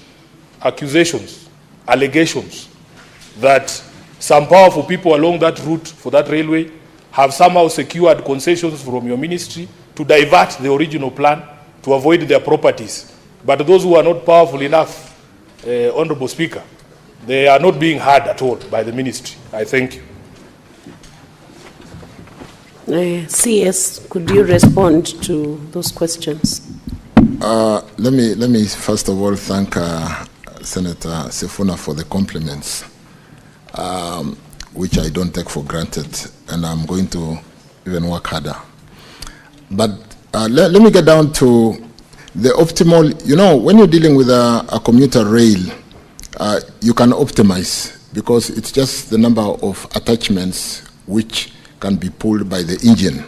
And therefore, you can start from as low as 1,200 and go to as high as, depending on the capacity. What you don't do is, depending on whether it's a rush hour, you don't just do the attachments if the population is not there, but you can go to as far as 6,000, depending on the capacity of the engine to pull that weight. The point really, and let me straight say, we will build Bomas Kiserian because that's a new settlement. We'll do all that road as a priority. But we can get to the details on the, Kiserian is really where the people who work in this city live. It's a new settlement. It's an open area. And if we are going to decongest the city in terms of new developments, we see serious development in that area. And we'll be impervious as leaders not to set priority dualing to that very congested narrow road to Kiserian. So I want to confirm that there are works in progress, dualing to be able to decongest people trying to reside in the very small spaces around the city of Bomas Kiserian is a must-do and an urgent project that we must undertake. And because it's a supplementary, I don't have the details, but I can tell you this is a priority road for dualing.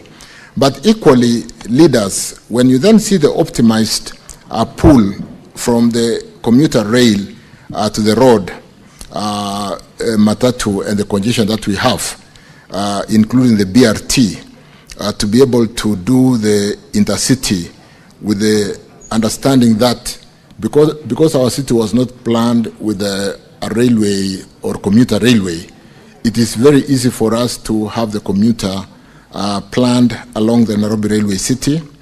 It is very easy to basically go out of the city through Nairobi commuter metropolitan system, which brings in a number of counties in Nairobi who basically where our population reside, in Ngong, in Kiserian, in Kikuyu, Kiambu, all the way down to Murang'a. And then these governors do sit in the Nairobi Metropolitan Transport Authority decision-making process.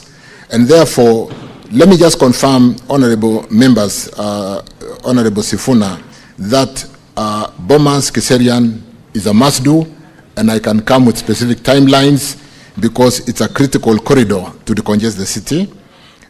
Equally, even as we thought maybe this line is a least priority, in the latest developments, we really must build a number of lines going eastward, northerly, southwest, and so on and so forth, to basically bring people in and out of the city, either through BRT, through the Nairobi commuter rail system, and facilitate, really remove the congestion that currently is choking the city. So whereas it might be expensive to develop the commuter rail, if you see the capacity we are able to pull, depending on the number of attachment of the units to transport up to 6,600 people, if we do the economics, you'll appreciate why we need both. The buses will stop every so often. The train stations will be further apart, and so on and so forth. So, honorable members, because of the passion of Sifuna to understand what we are doing in Nairobi, and because of the recent development, including the visit to the UK, UK to see the King's Cross development of what the city can look like when you develop a dilapidated facility like the railway housing the railway land, which sits on about 438 acres. I would like to spend time with Sifuna so that as a senator of Nairobi, he can appreciate what we are doing to basically decongest the city, give a new life through development of those 438 acres sitting under the Nairobi, the Kenya Railway, and be able to move people in and out of the city very quickly. And we are doing this as a package. We do not just want to do the railway city. We want to do the BRT lines, including the line that starts from Kenol and which has been stranded for a while, coming through Ruiru all the way to the Nairobi Railway station, and the line going to Kikuyu, the line going to Ruto. There are life plans, including my planned visit to the UK next week. I thank you. Thank you, Honorable CS. I think we have exhausted the time that was allocated by Speaker.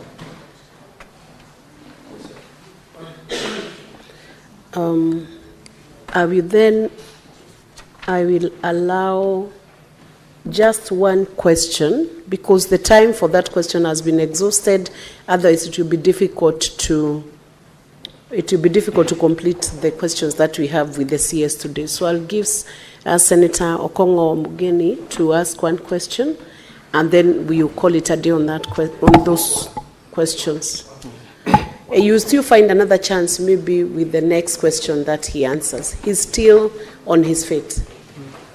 Yes, before I ask my question, I was just wondering the procedure that the ministry follows, because I was looking at the documentation. This road he was speaking about was commissioned in 2023, okay? But the environmental impact assessment license was issued on 19th September 2024. Does it mean that the ministry does not follow the laid down compliance procedures before the commission projects? Because they should lead from the front Honorable Madam Speaker. But the question I wanted to ask, which is current from the Minister, is on road safety. CS, that Senator last week, which question do you want him to answer? That's the one I'm asking. That was just an observation. Okay. Last week, Waziri, we had a bad accident, and I think we neighbor each other. I'm Nyamira, you are in Bomet.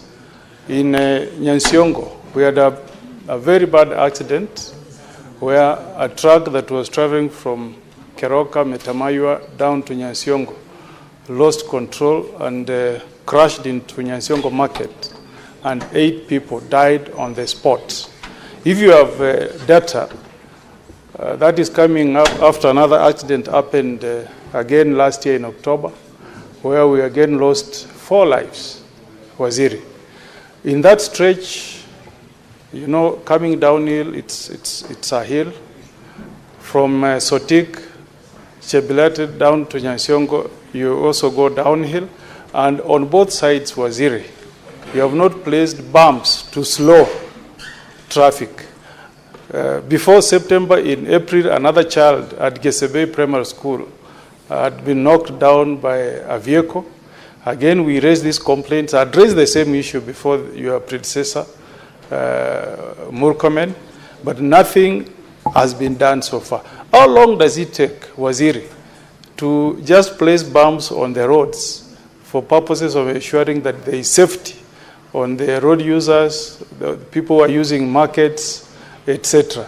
Can we get any assurance from you that you will take note of these concerns and move with urgency and place bumps on that stretch of the road?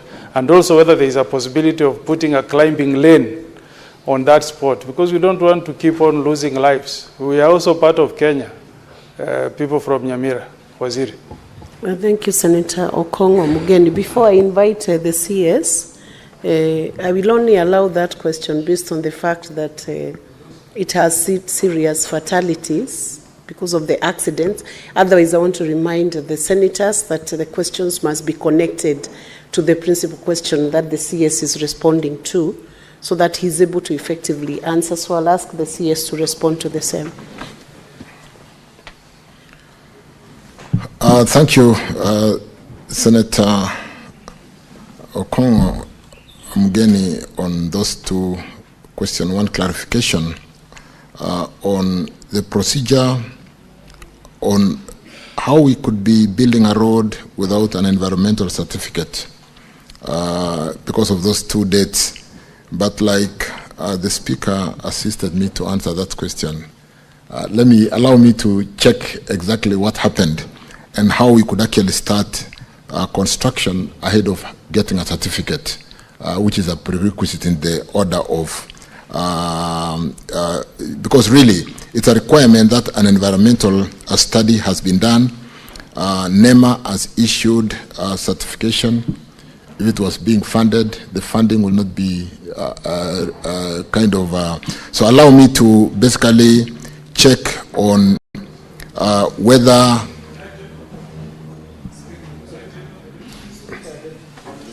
Senator Okongo, you're out of order. Let him respond and I'll give a direction. Yeah. You cannot introduce a question above another senator's question. That would be out of order. Thank you, Speaker. In fact, the reason why I'm asking, let me check and confirm. I'm not saying that did not happen.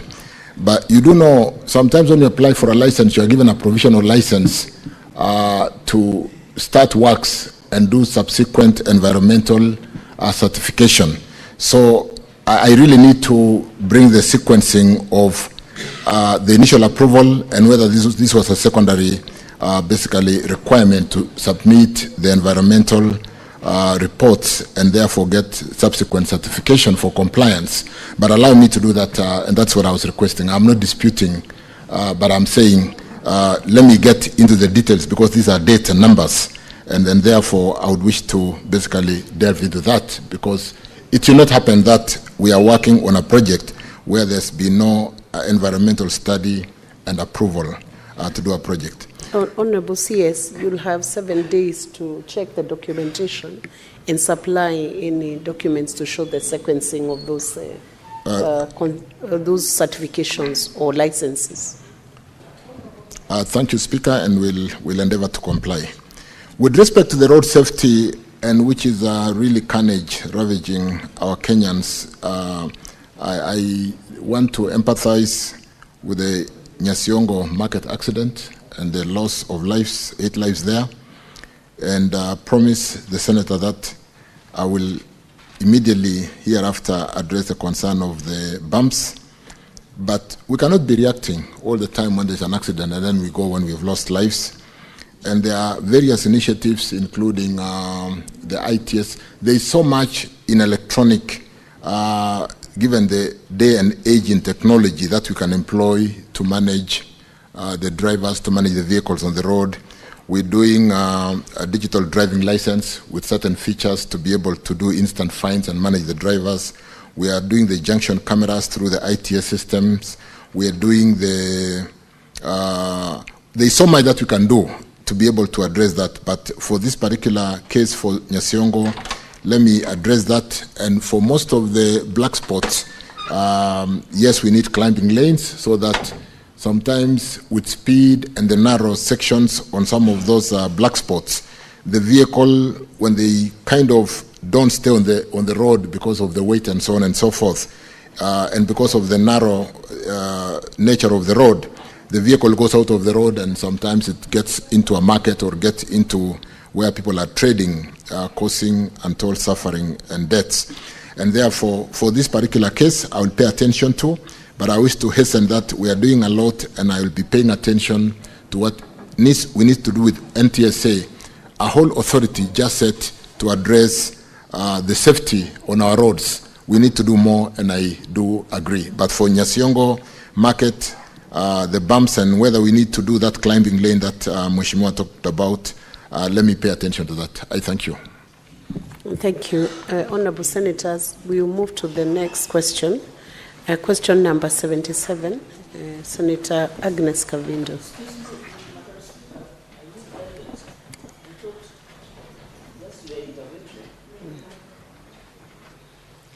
What guidance do you need, Senator? And Senator Chiradike, when you need guidance, you first wait for the Speaker to give you permission to address the Chair. You cannot take over from Agnes before you're allowed by the Speaker. Senator Agnes, resume your seat. Let me hear the guidance Senator Chiradike needs. Please give him the mic. Madam Speaker, I understood when Senator Sifuna was given indulgence to go ahead of me in the sequencing of the order paper, unless order paper does not guide the House, because in the sequencing of the order paper, I was immediately after Senator Stewart Madzayo. The Speaker requested the indulgence of Senator Sifuna. Then it should have come back to me, because as per the sequencing of the order paper, I thought we are following order paper, Madam Speaker. Okay, let me... Can I be allowed, because I have other engagements, Madam Speaker? Resume your seat. I respond to that. Senator Agnes Kavindu has approached the Speaker. She's indisposed. She needs to seek medical treatment, so I've used the discretion of the Speaker to let her question be answered, and then your question will be next. We'll go back to sequencing. Resume your seat. Senator Chiradike, I have given the direction. Resume your seat. Resume your seat. No. I've already exercised the discretion and given you explanation on that discretion. I have told you I reordered.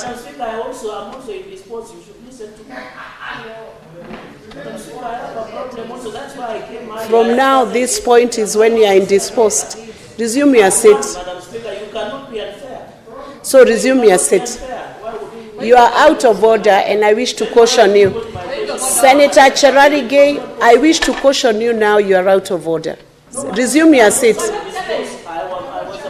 That is the first caution. After the second caution, I will rule you as out of order. Resume your seat. Agnes, Senator Agnes, can you proceed? Resume your seat.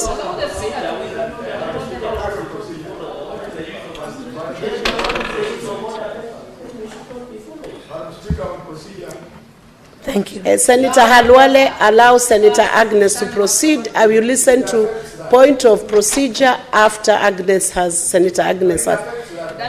I have given you the direction, Senator Halwale. Proceed, Senator Agnes. Thank you, Madam Speaker. Madam Speaker, you're using the chair with too much force. Too much force.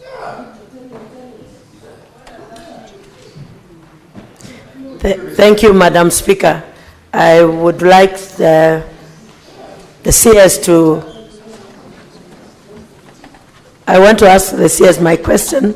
A, what are the reasons for the delay in completion of the Kakuku-Ekalakala-Matu Road in Machakos County?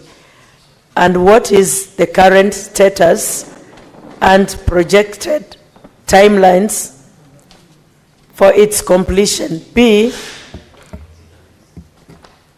are there any plans for the construction of a bridge to connect Thika River Ekalakala Isukoni ya Kadhini in Masinga Sub-County, Machakos County?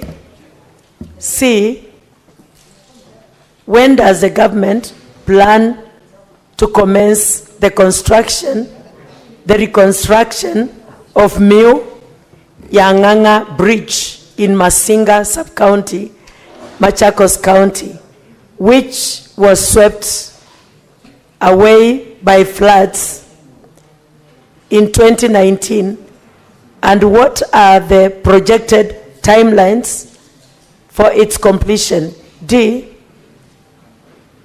what are the budgetary allocation for these projects in the 2024-2025 financial year? Thank you. Honorable CS, you may proceed to respond to that question.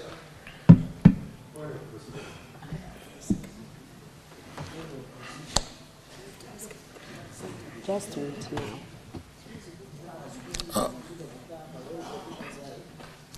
Thank you, Honorable Speaker. Let me straight go to the first question. The main reason, Speaker, honorable members, for the delay of upgrading to pitman standard and performance-based periodic maintenance of Matu, Kalakala, Kankuku, and Junction A3, Kathulani, Junction 439 Road is as a result of financial difficulties facing the main contractor.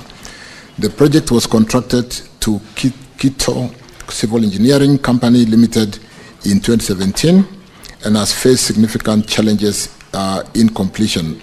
Having exhausted all administrative controls, the ministry commenced the process of terminating the contractor in October 2019 through KERA to allow for retendering of the works. The contractor, however, contested the termination in court, following which the matter was referred for arbitration.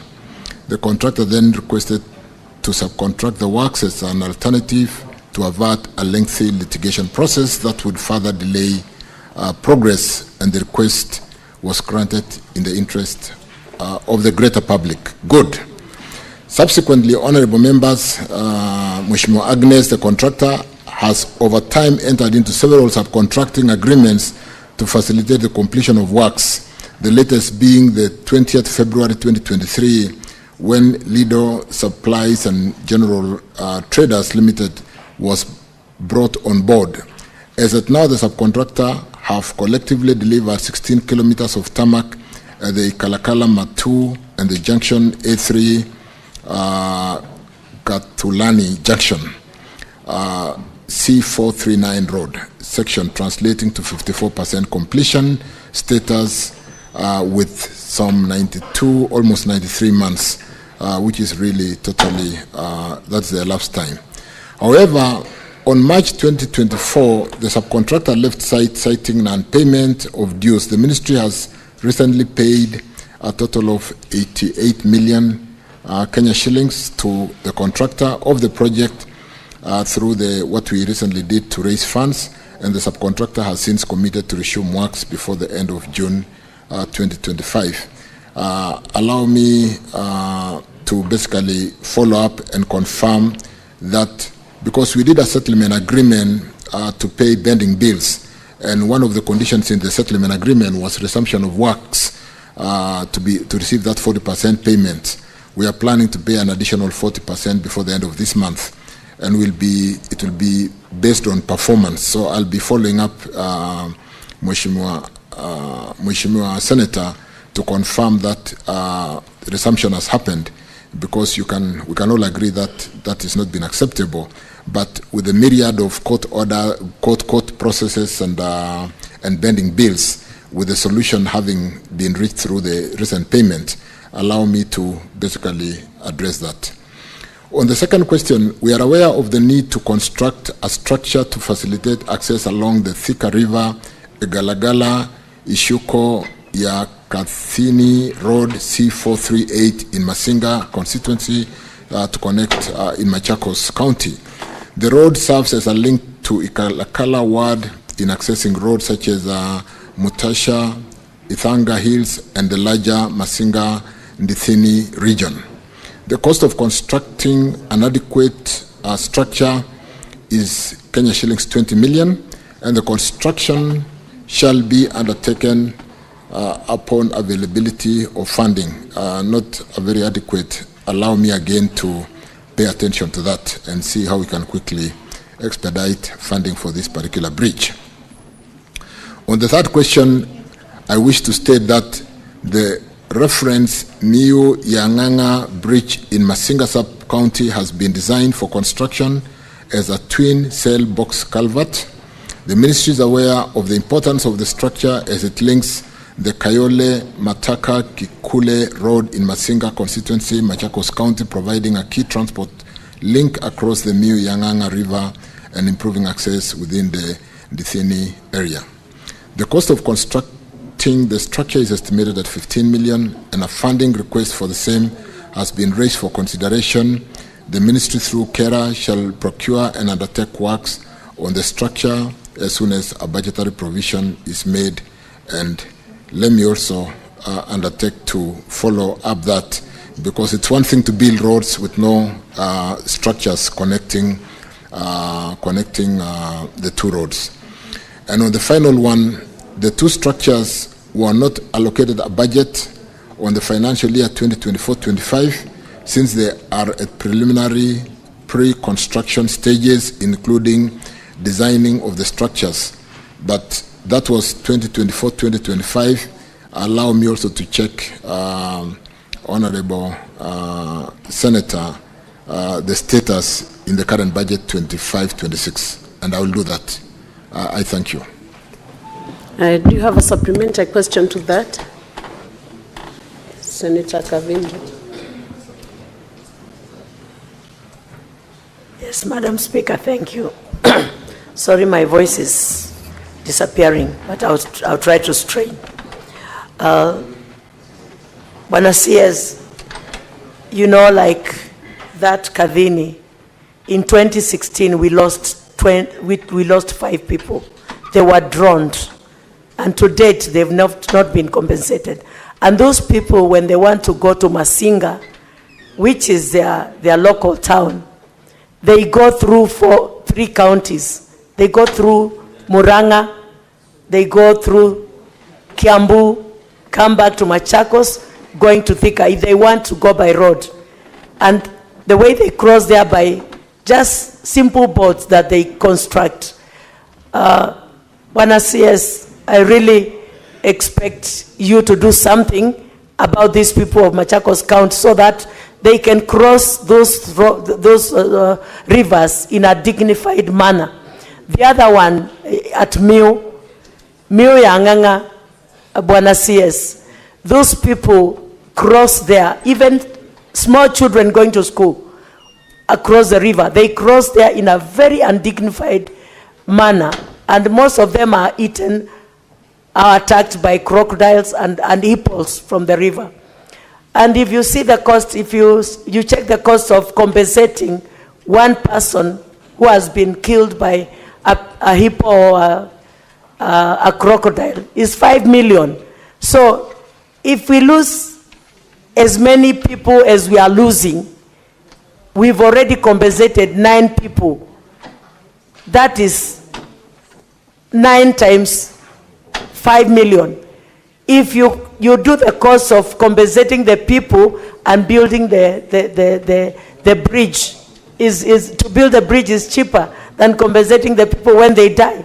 And we are talking of school children who are crossing those rivers going to school the other side. So, Bwana CS, kindly, I hope Madam Speaker will give you maybe a very limited time to respond to this so that we can move forward and my people of Machakos can be adequately supported by this government. And this road I'm talking about was launched, I remember when I was in Jubilee. Senator Kavindu. No, let me just finish this. It's a little one. It's just a little one I'm doing. Listen, Senator Kavindu. In 2017 is when I spoke about this Senator road. Kavindu, and this is 2025. Senator Kavindu, you need to abide when the Speaker calls you to respond.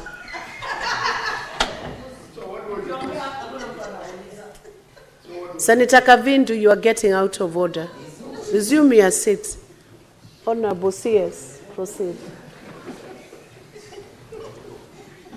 Honorable Speaker, in the interest of time, I think Senator Kavindu was just stressing the importance of getting these 2 crossings to be built, and I undertook that I will really pursue the 2 bridges. In fact, we have some funding to address bridges in Kenya because we all have challenges with crossing across many rivers across the whole country. So, Senator Agnes Kavindu, I undertook, I will address the 2. I thank you. Next question.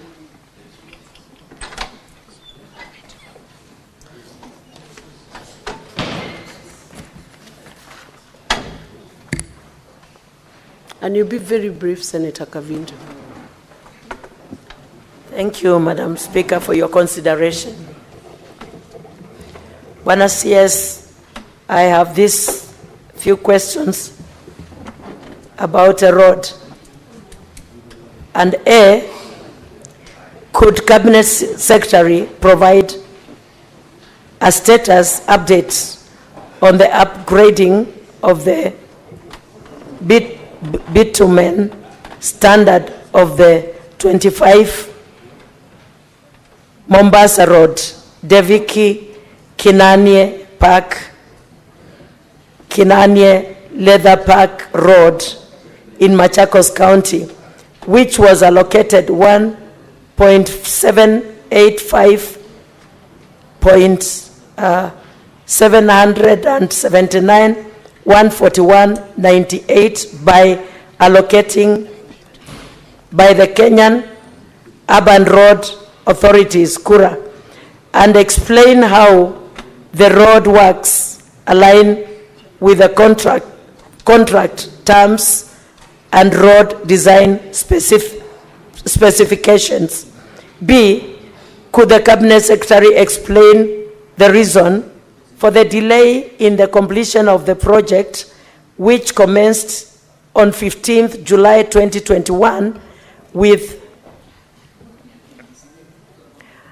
a contract period of 36 months and expected completion of 14th July 2024.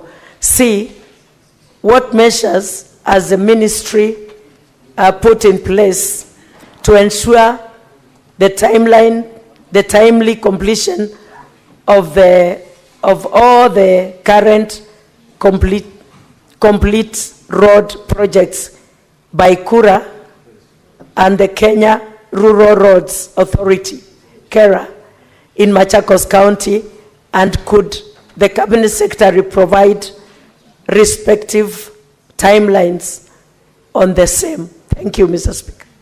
Madam Honorable CS.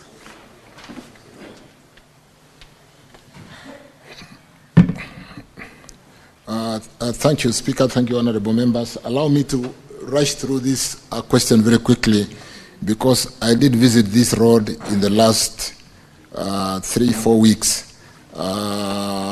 Defki Kenani Park, or to Kenani Leather Park, which is a big special economic zone out there in Machakos County, and which has a contractor called China Aerospace on the contract amount of 1.785.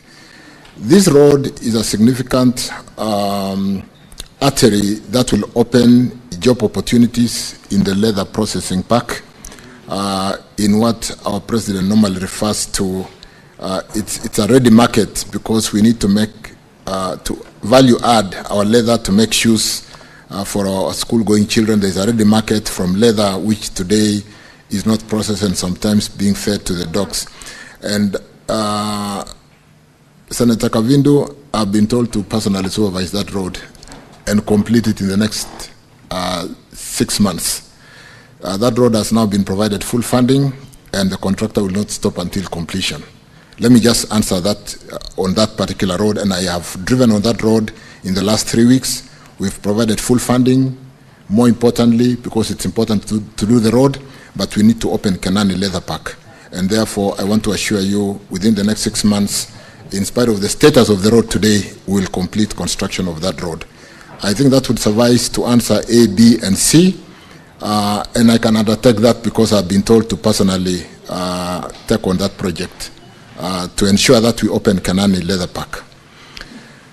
With respect to the roads which are currently going on in Machakos County, is that number C? Following the clearance of most of the pending bills, which we have just done, we didn't really complete. We paid 40%, and we are paying another 40% in a short while, maybe by end of this month.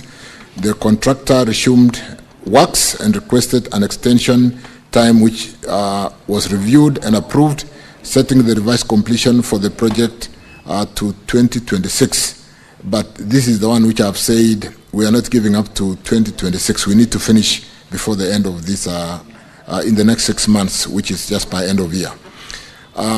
Again, because of, in the interest of time, and I see the mood of the House, I've given a schedule of all the roads in the county, very comprehensive. Allow me not to go through it. I've mentioned, for example, Kenol, Ngoleni, Kaani, Muthituni, Kaseve, with Nyoro construction, a road length of 38 kilometers, the cost of the project, what we've been able to do, and the schedule is basically clear there.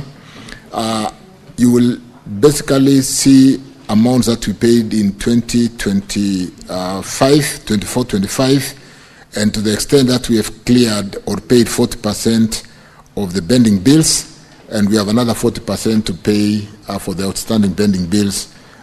We are pushing contractors to get back to work and do what they must do, and allow me to basically stop on that, because the table bringing out the various roads in the county is being presented in a fairly clear way. I thank you. Thank you, Honorable CS. And I believe the second question is answered effectively. You have an extra question. I was hoping that you would not have. Do you have a supplementary?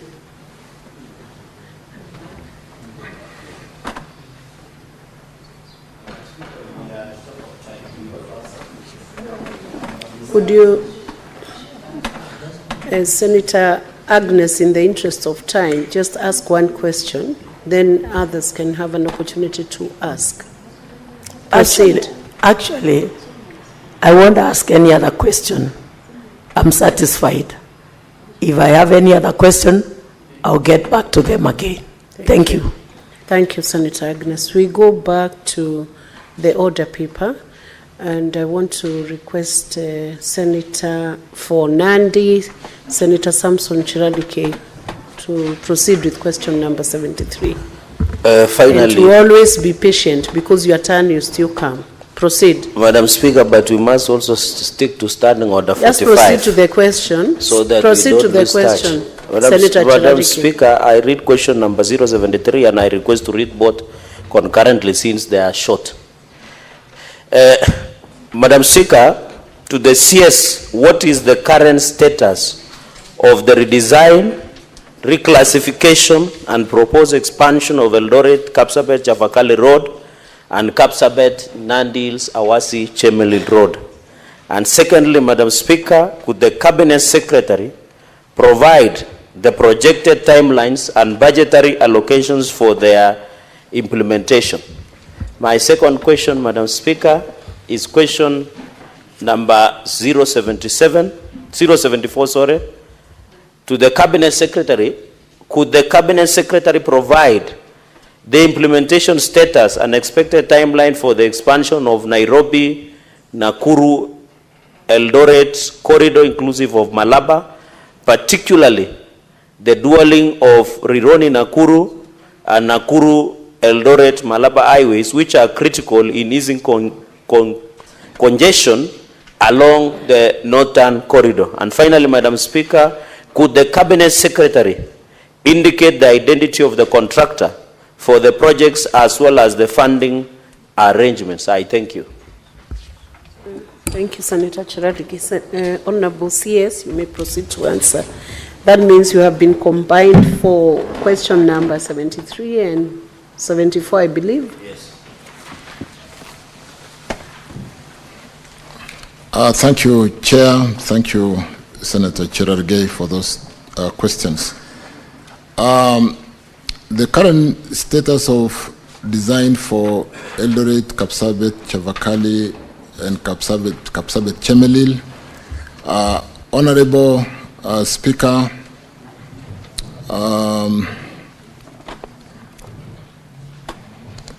redesign, the current status of the inquired road is as follows.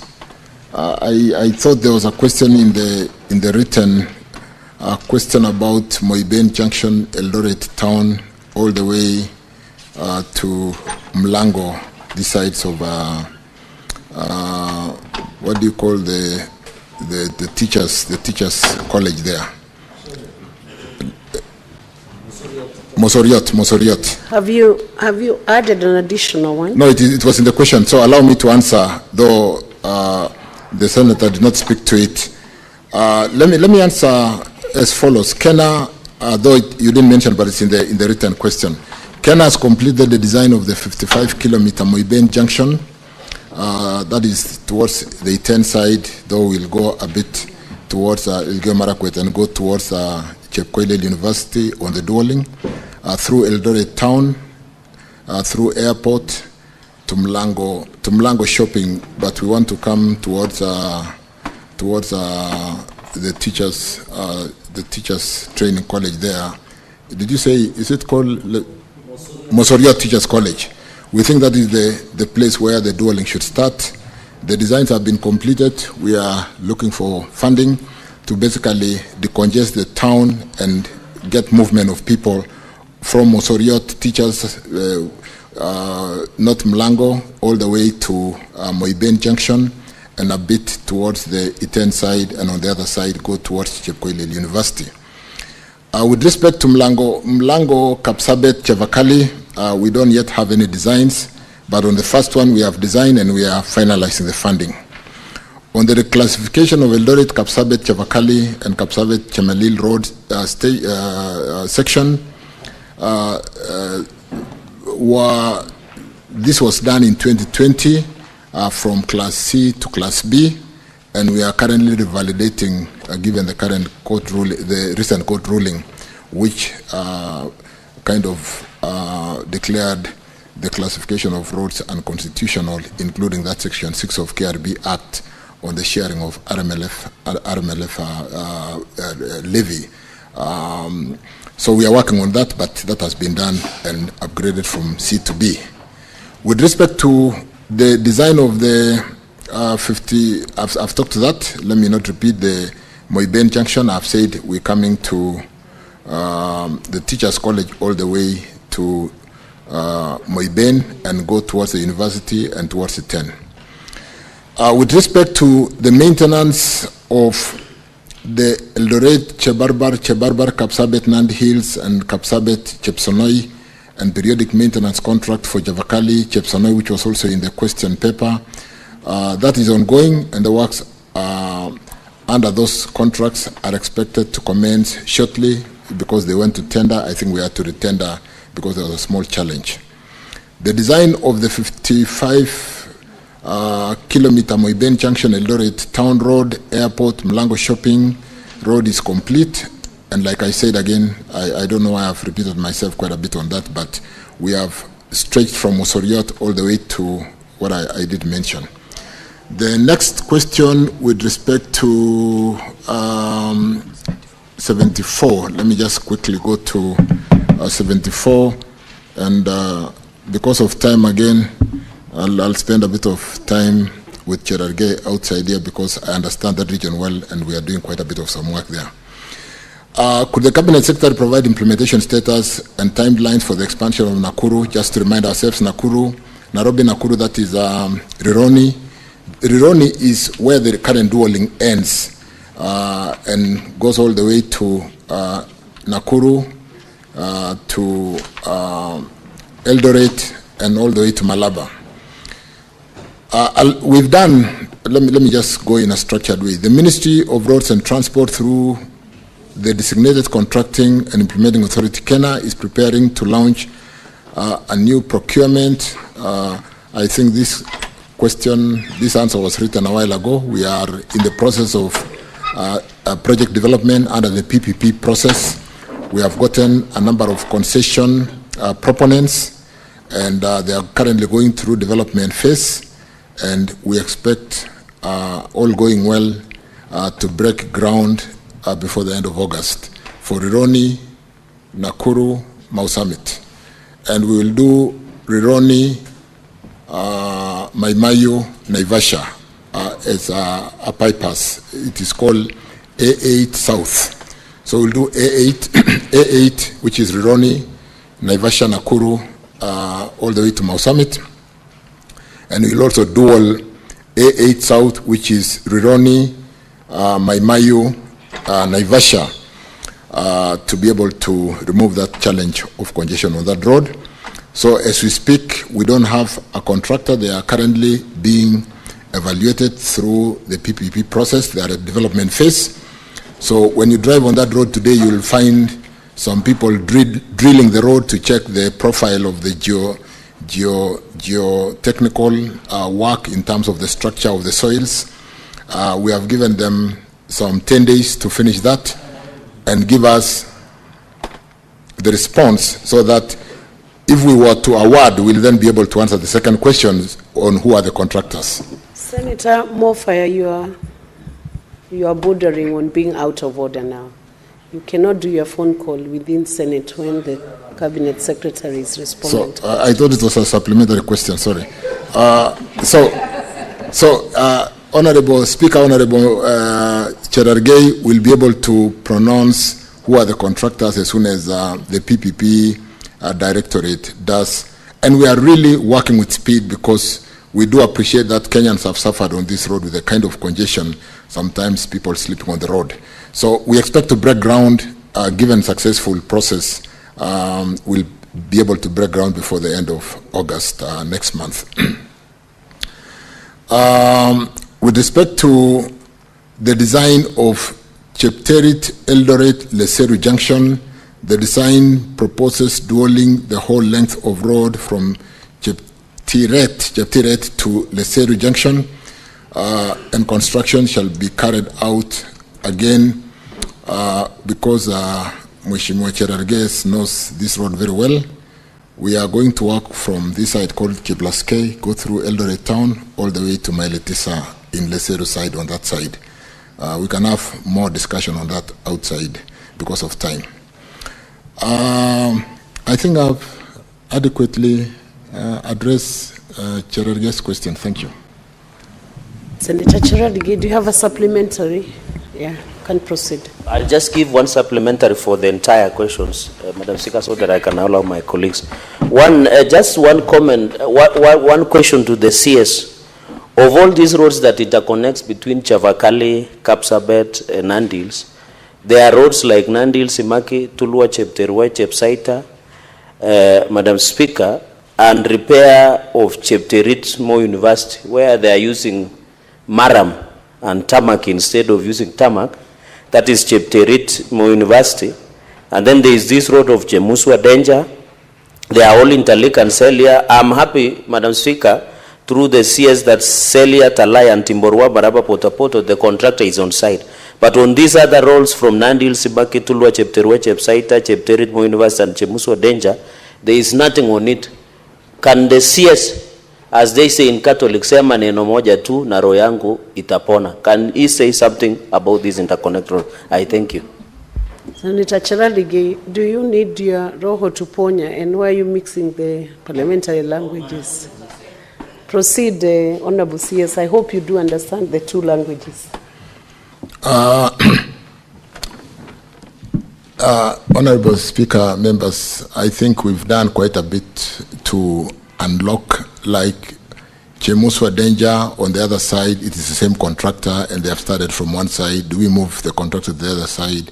Do we get two gangs so that one gang starts from the other side? And yes, we are able to do that given the fact that we've lately paid the contractors. And I'd like to encourage members, when you drive past and meet some of these contractors, we need to talk to them. They were in a really very sorry state. We owed them money, they owed subcontractors money, they owed suppliers of cement, steel, they didn't pay salaries.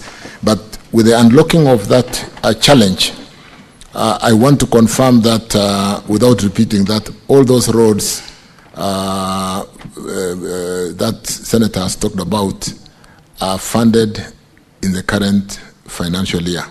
And I would like to spend some time with Senator to confirm that, and therefore, and it's the same thing across the whole country. We've really done fairly well with the unlocking of the bending bills and ensuring that every road that has a contractor has at least a milestone funding in the year 25-26 to ensure that we do not only pay them for the bending bills, but we have money to pay them for the subsequent certificates they are yet to give us.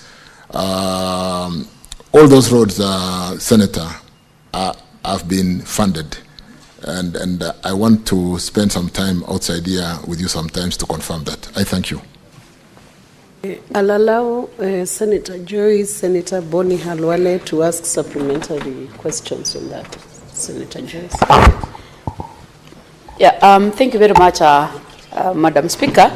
I would want to really appreciate the CS for the way he's handling the ministry, but I still have one question, which I know is brief to it. I don't know what the plans the ministry has concerning a road that is sharing the same problem with what Honorable Gerarga has said, that is the road from Chebole to Shongiroi to Emurwadigir, Silibwet, Olengurwani, Silibwet, Chamaner, and Kiagong, Sigor. What are the plans that the ministry has? Because these are the roads that have been having a challenge with the bending bills, and they have been in construction for the last 4 years, and the same roads are also getting worn out before even they are completed. Can the CS respond to that? Thank you. Senator Joyce, I think you've breached the rule of giving a supplementary question springing from the principal question. But I do not know whether those places you have mentioned are connected to the roads that Senator Cheraligei asked about, and whether Honorable CS would be prepared to answer that from top of his head without having prepared for it. Honorable CS, are you able to respond to that? It has no relation. He's the CS for transport and roads in Republic of Kenya. So let him respond for himself. CS, Honorable CS. Thank you, Speaker. I drove on that road called Daraja Sita, Chebole this weekend, and I think they'll finish recarpeting in the next 2 weeks. With respect to Chebole, Labotiet Digir, we are reconstructing starting this financial year. Kiogong, Sigor, Chebunyo is ongoing because of the bending bills payments. The contractor is on site, and the Senator may be aware of that. And on Silibwet, Merigi, Kapkimolu, Alongisa, the contractor is on site. I think he's giving us an additional certificate. We paid the bending bills in December, and they have done 7 kilometers of tarmac, and we have money to pay, and it will continue for the next milestone. Thank you. Olenguruwane, which one is that? Olenguruwane to Silibwet on the other side. We also funded it in this kind of financial year, and will be tendering for that road to be rebuilt. I thank you. Senator, thank you, CS. Senator Boni Halole. Madam Speaker, on question 74, dwelling Rironi all the way up to Malaba. When Cabinet first announced, you told the country that that's exactly the project you're going to do. But now, in the House, you have shifted goalposts. You are saying you'll stop at Mau Summit so as to allow you to now go to Mai Mahiu and hopefully Narok. Are you doing this, Minister, so as to once again lock out Western Kenya from this modern process? My last question, Madam Speaker, is on 73 about Kapsabet Chabakali Road. Madam Speaker, this road reaches Chepsonoi, goes to Chabakali, and goes to Shinyalu and Kakamega.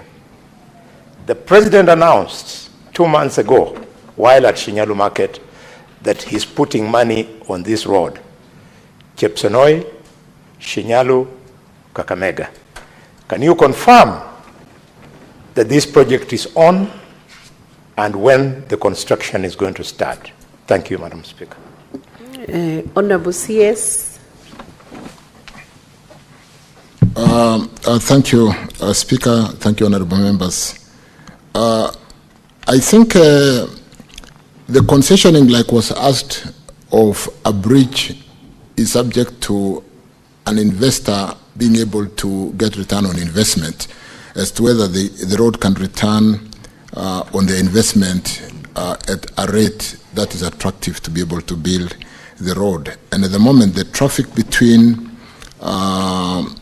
Rironi, Nakuru, and I think we've moved all the way to Mau Summit, is where we've gotten interest from the investors. Mau Summit, Eldoret, all the way to the border. PS Kipto has just come back from China, and Asian Investment and Infrastructure Bank has expressed interest. And so we are working on that section of the road, albeit it may not have the kind of traffic to attract investment. We'll put government funding through this Asia Infrastructure Investment Bank, which has been discussed and agreed on, and we'll be working to finalize that. Because don't forget, honorable members, or just to remind you that this is the Northern Corridor, which I just had I was hosting the Council of Ministers for the Northern Corridor Transport Corridor in Kenya last Friday. And to just remind us that Kenya is an anchor state with the advantage of Mombasa port service in Uganda, Kigali, all the way to DRC and South Sudan. It is in our interest to open the corridors so that we do the transit trade and take advantage or competitive opportunity as a country while we service those countries. So it's in our interest to build that corridor to complete at the border. And then, like I said, Asian Infrastructure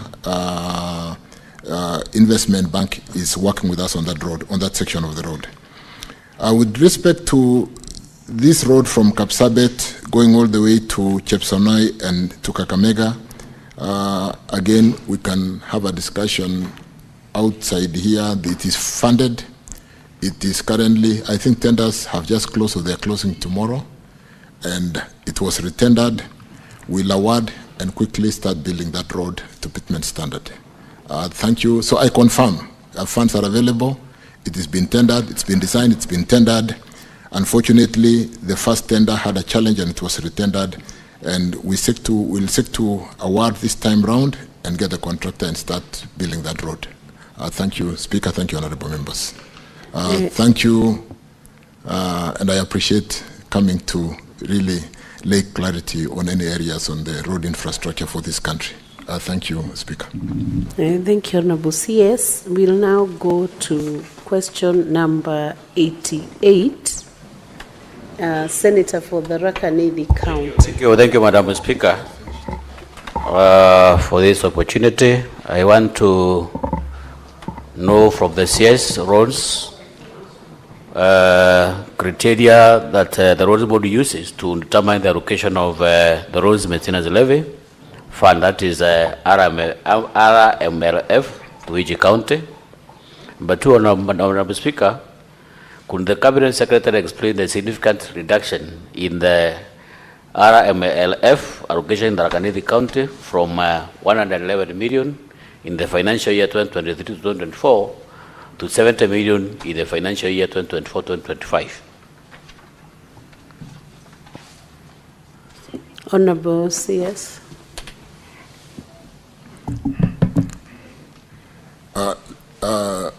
Honorable Speaker, I actually thought we had finished, but let me go through this very quickly. The road maintenance levy is allocated in accordance with the criteria provided in Kenya Roads Board Act 1999, I think Section 6. From 2015 to 2016, 2020 to 2021, the road maintenance levy was allocated to the roads agencies as tabulated in that table: 40% to Kenya, 21.8% to Kenya Rural, and Kenya Urban had 10.2%. County governments had 15%. Allocation, which was a special for emergencies and for disaster, and which sat in the CSS office, was 10%. Kenya Wildlife Service was 1%, and 2% for Kenya Roads Board, totaling 100%. Effective July 2021, honorable members, the conditional RMLF allocation to counties was discontinued with the National Treasury, including this allocation as part of the equitable share of revenue to counties. The 15% road maintenance levy fund allocation to counties therefore reverted to Kera and Kura, because you know this RMLF is a conditional, it's really a levy for maintaining roads, and it can only be used for roads, and therefore otherwise it can only be a conditional grant. The county governments additional allocation bill 2024 proposed to allocate some 10.522211,853, that is 10.5 billion from RMLF to the 47 counties in the financial year 2024-2025. A formula for determining the quantum allocation to each of the 47 counties was therefore developed under a multi-agency approach that included the Commission of Revenue Allocation, a National Treasury, and the Kenya Roads Board. The formula took into account 5 factors, including basic equal share, length of the road, network and proportion of paved and unpaved road in each county, the climate condition, the soil types, the rural index, which include including the traffic on the roads, the class of the road, which is not mentioned here, and all those factors, all those are factored in the formula as drivers to the allocation. Each of those factors, honorable members, was assigned weights as tabulated in that table, which I don't wish to go through, in terms of weight of main criteria and sub-criterias and weight of and percentages thereof. These criteria were to take effect in the financial year 2024-25 in the event that the county governments were to benefit from the road maintenance levy allocation. However, the proposed allocation of 10.5 billion was the subject of dispute between the National Assembly and the Council of Governors, resulting in a court case that was determined sometimes last month. In November 2024, Kenya Roads Board disbursed 3.682,774,149 billion to, or 3.68 billion to counties using the formula, with Tharaka Nithi receiving 55.9 million as shown in the response there. Kenya Roads Board honorable members did not allocate funds to counties in the financial year 23-24. Going forward, Kenya Roads Board may resume allocating roads maintenance levy to the counties based on the guidance of this House and the High Court. But let me hasten to say there's been further development since I gave that response to the House, that after the court ruling, we are working with the National Assembly and will be coming to the Senate to agree on the formula and the sharing, because the court did declare Section 6 of the KRB Act, which has that formula, unconstitutional. So we need to amend that section quickly through the two houses, because under Schedule 4 of the Constitution, the roads are devolved, is a devolved function, with policy and certain aspect being with the national government and the county government having certain aspects as defined in the Constitution. And therefore, we are working quickly to unlock that challenge and be able to disperse RMLF, because as we speak today, we are unable to disperse RMLF because that Section 6 of the Kenya Roads Board Act has been declared unconstitutional. Speaker, I would like to conclude by stating that the High Court recently, like I've said, declared Kenya Roads Board Act unconstitutional with respect to some sections, Section 6 and I think Section 47, on the classification of roads, in as far as it excludes counties in the share of road maintenance levy fund. The State Department of Road is working closely with the Attorney General, like I said, the National Assembly, and will be working very closely with the Senate, because that is a bill amendment or an amendment that basically will require passage by Senate, and if we work closely together so that we avoid mediation, we'll be able to unlock that challenge and be able to disperse RMLF to support, manage our roads, which are not in very good state, particularly after the April rains. Let me stop there and thank the House again for inviting me, and Honorable Chair, I can take any. You are not yet done until you are discharged by the Chair. You still have a supplementary question from Honorable Gataya. You have Senator Gataya. Honorable Speaker, I have captioned Honorable CS mention about a formula which has all the rule proved to be very discriminative. Because, Madam Speaker, if you go to the Tharaka Nithi, we have very many stoned road projects. I'm very sure Honorable Waziri is aware. He must be aware of a road which originates from some parts in Tharaka. This is Gatonga, Marimandi, Chakariga. This road that is stored for close to 15 years. Actually, this road is peeling off. Even the parts that were done is already, those parts are already peeling off, and we have witnessed several accidents for the last few years. We also have a road from Mutindwa, Kombogori, all the way to Itombani in Ichogoria, and several other roads, Madam Speaker, that have stalled out of this discriminative formula, which has neglected some part of the country, including the Tharaka Nithi. So what is this the ministry is doing to make sure that we have equality, we have balanced the distribution of these funds, to make sure that every part of this country is served equally, to make sure that all the roads are done? Because we have seen some parts of this country terribly neglected in terms of road network. What is your ministry doing to make sure that we balance the equation, to make sure that everybody benefits? Yes, CS, you can proceed to answer that. I think, let me respond again, and thank you for the supplementary question, Honorable Speaker, Senator. With respect to really, when we spend time to see what we've been able to do with securitization of a portion of the road maintenance levy in line with Section 32 of KRB Act, Section 32 of RMLF Act, Section 32 of RMLF Act, we've been able to raise funds and address some of the challenges facing our roads. A number of them were bending bills, a number of them were maintenance challenges, because the maintenance vote alone from RMLF may not be adequate to maintain all our roads. And I want to confirm that the formula that has been developed to take care of length of roads,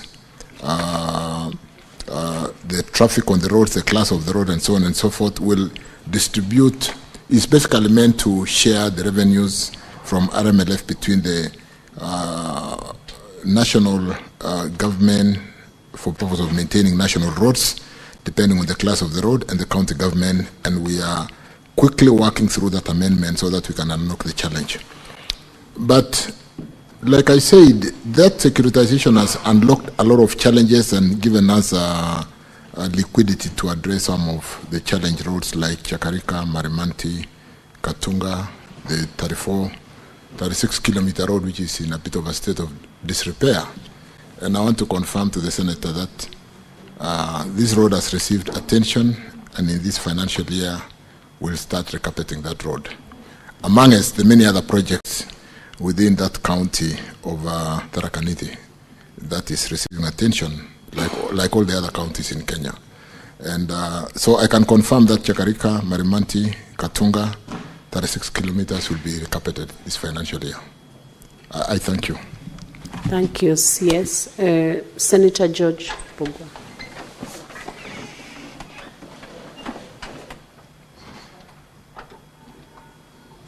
Can you give him the mic? Thank you, Madam Speaker. CS, in the previous financial year, there was some money which were allocated and disbursed to counties, but they didn't clear pending bills for the contractors. What is your ministry doing through the Kenya Roads Board to ensure that the counties don't start new projects before they pay the pending bills for the work which was done previously? Thank you. CS. I think with respect to really accounting standard and fast charge, where debt should really be paid ahead of even paying ourselves salaries, what we have done with the securitized 7 shillings is accrued all the pending bills for every road in Kenya, and we will clear those pending bills with the raising of that 175 billion. So the pending bills up to December 2024 will really be addressed without any favor in terms of, like we've paid everybody for the first 40% of the amount we owe. We are paying the next 40% of the balance by end of this month, maybe first week of August.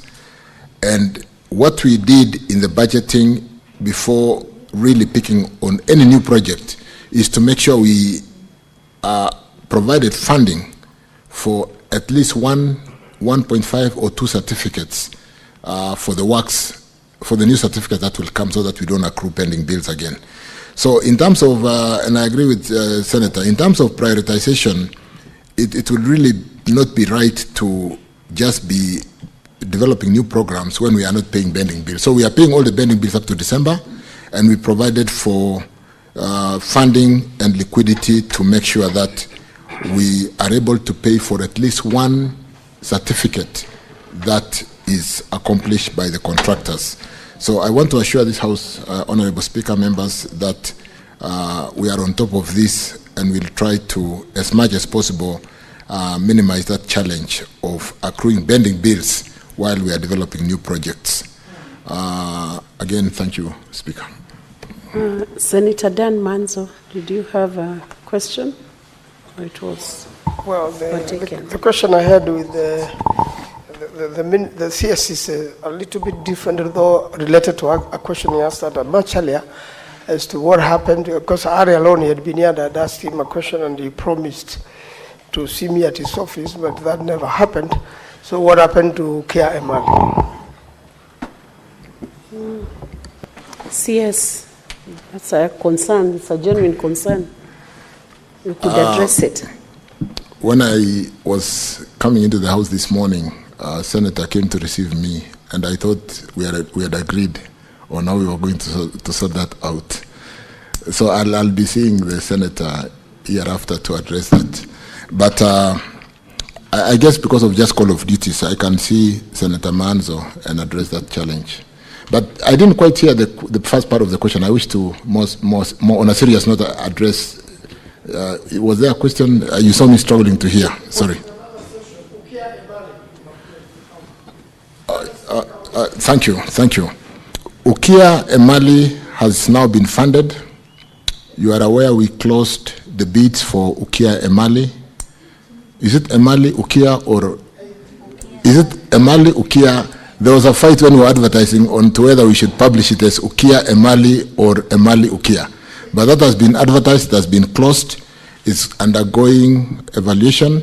We have funded in the current financial year to be able to have mobilization and funds for the first milestone.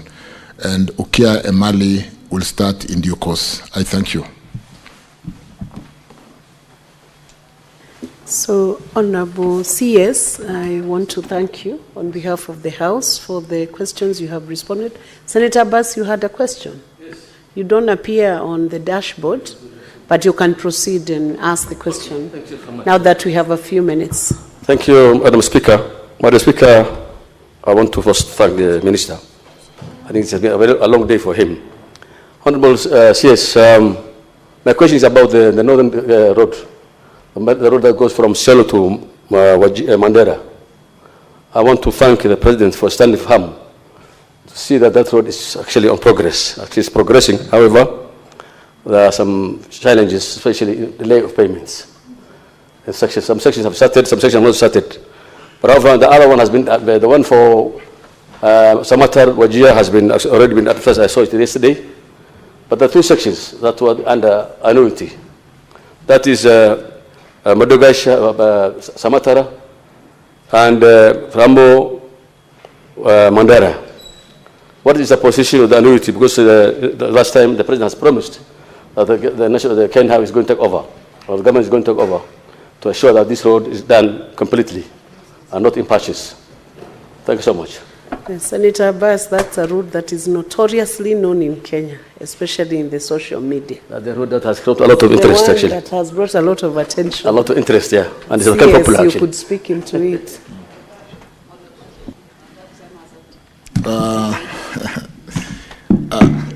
Yeah, there's a lot of work happening here. This corridor, honorable members, totals about 766 kilometers, quite a lengthy road. Starting from Meru or this end Isiolo, going all the way like Abbas says, ending in Mandera East, where we have that annuity section, Ramu Mandera, which was under annuity, including Samata Modogashe, which is also under annuity. I will have a meeting this afternoon. We are moving from annuity, we are finalizing annuity, moving from annuity to EPC. We have done one road from annuity to EPC, the one in Taita Taveta. And then we have, we just basically cutting and pasting what we did for Taveta, illicit Njukini. And so the movement, we had a challenge between the two contractors of this road, a company which had a local component, and we have resolved that challenge. We will move quickly because this is the section that is likely to cause delay to move Ramu Mandera and Madogashe Samata to EPC, and we will award probably through unlimited, what do you call, the specially permitted procurement method, because there was already a contractor, and start that section of the road. You will have noted that the other section of the road, which was in the papers just the other day, is that section where we had the Arab funding, and which we really need to close quickly. That is the section between Samata to Ajia. Those are the only challenge two sections, and I have instructions to make sure that the whole corridor is open at the same time. So we'll accelerate Modogashe Samata and Ramu Mandera to move from annuity to EPC and work with the Arab Bank on what we advertised yesterday to finish Samata to Ajia, and the whole corridor will have contractors. We have resolved the insecurity challenges. I think we have really attention from our forces inspecting and supervising the construction. The section, for example, like Isiolo Kulamawe or Kulamawe to Modogashe, with this contractor called China State Construction, there's very good progress, and today at about 45% completion. So there's very good work on this corridor that will open our northern part of Kenya to be like the rest of Kenya. Thank you, Chair. Thank you, members. Thank you. Senator Issa Boy, I'll give you almost like 1 minute only to ask. Thank you, Madam Speaker. My question is just a very simple one.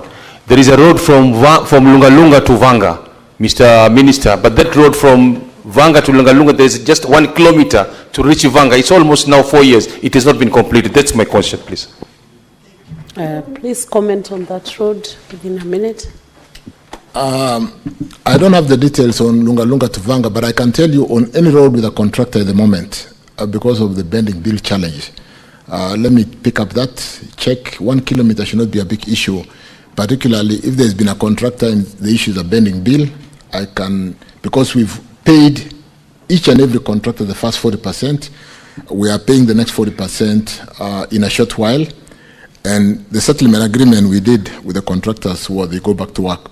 So allow me to check on that, and I don't see a big challenge on a major road with 1 kilometer and a road which is linking us on that corridor.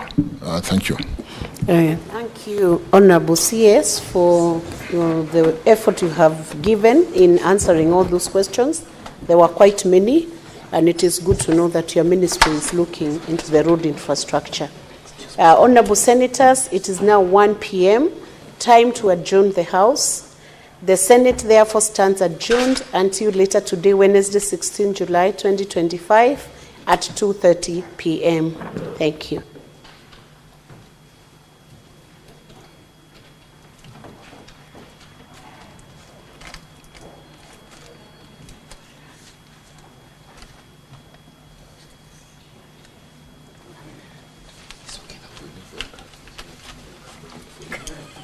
Joyce.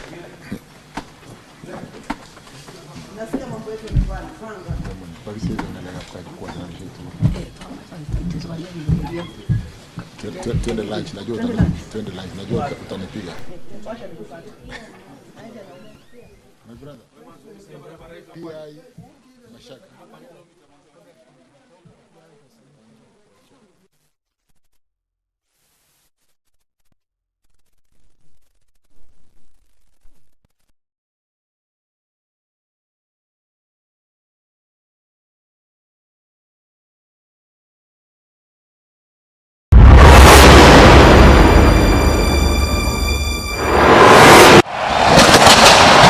Chelsea already out, having lifted a trophy this season, the Europa Conference League. But Paris Saint-Germain won the big one in Europe, the Champions League, and in some style. How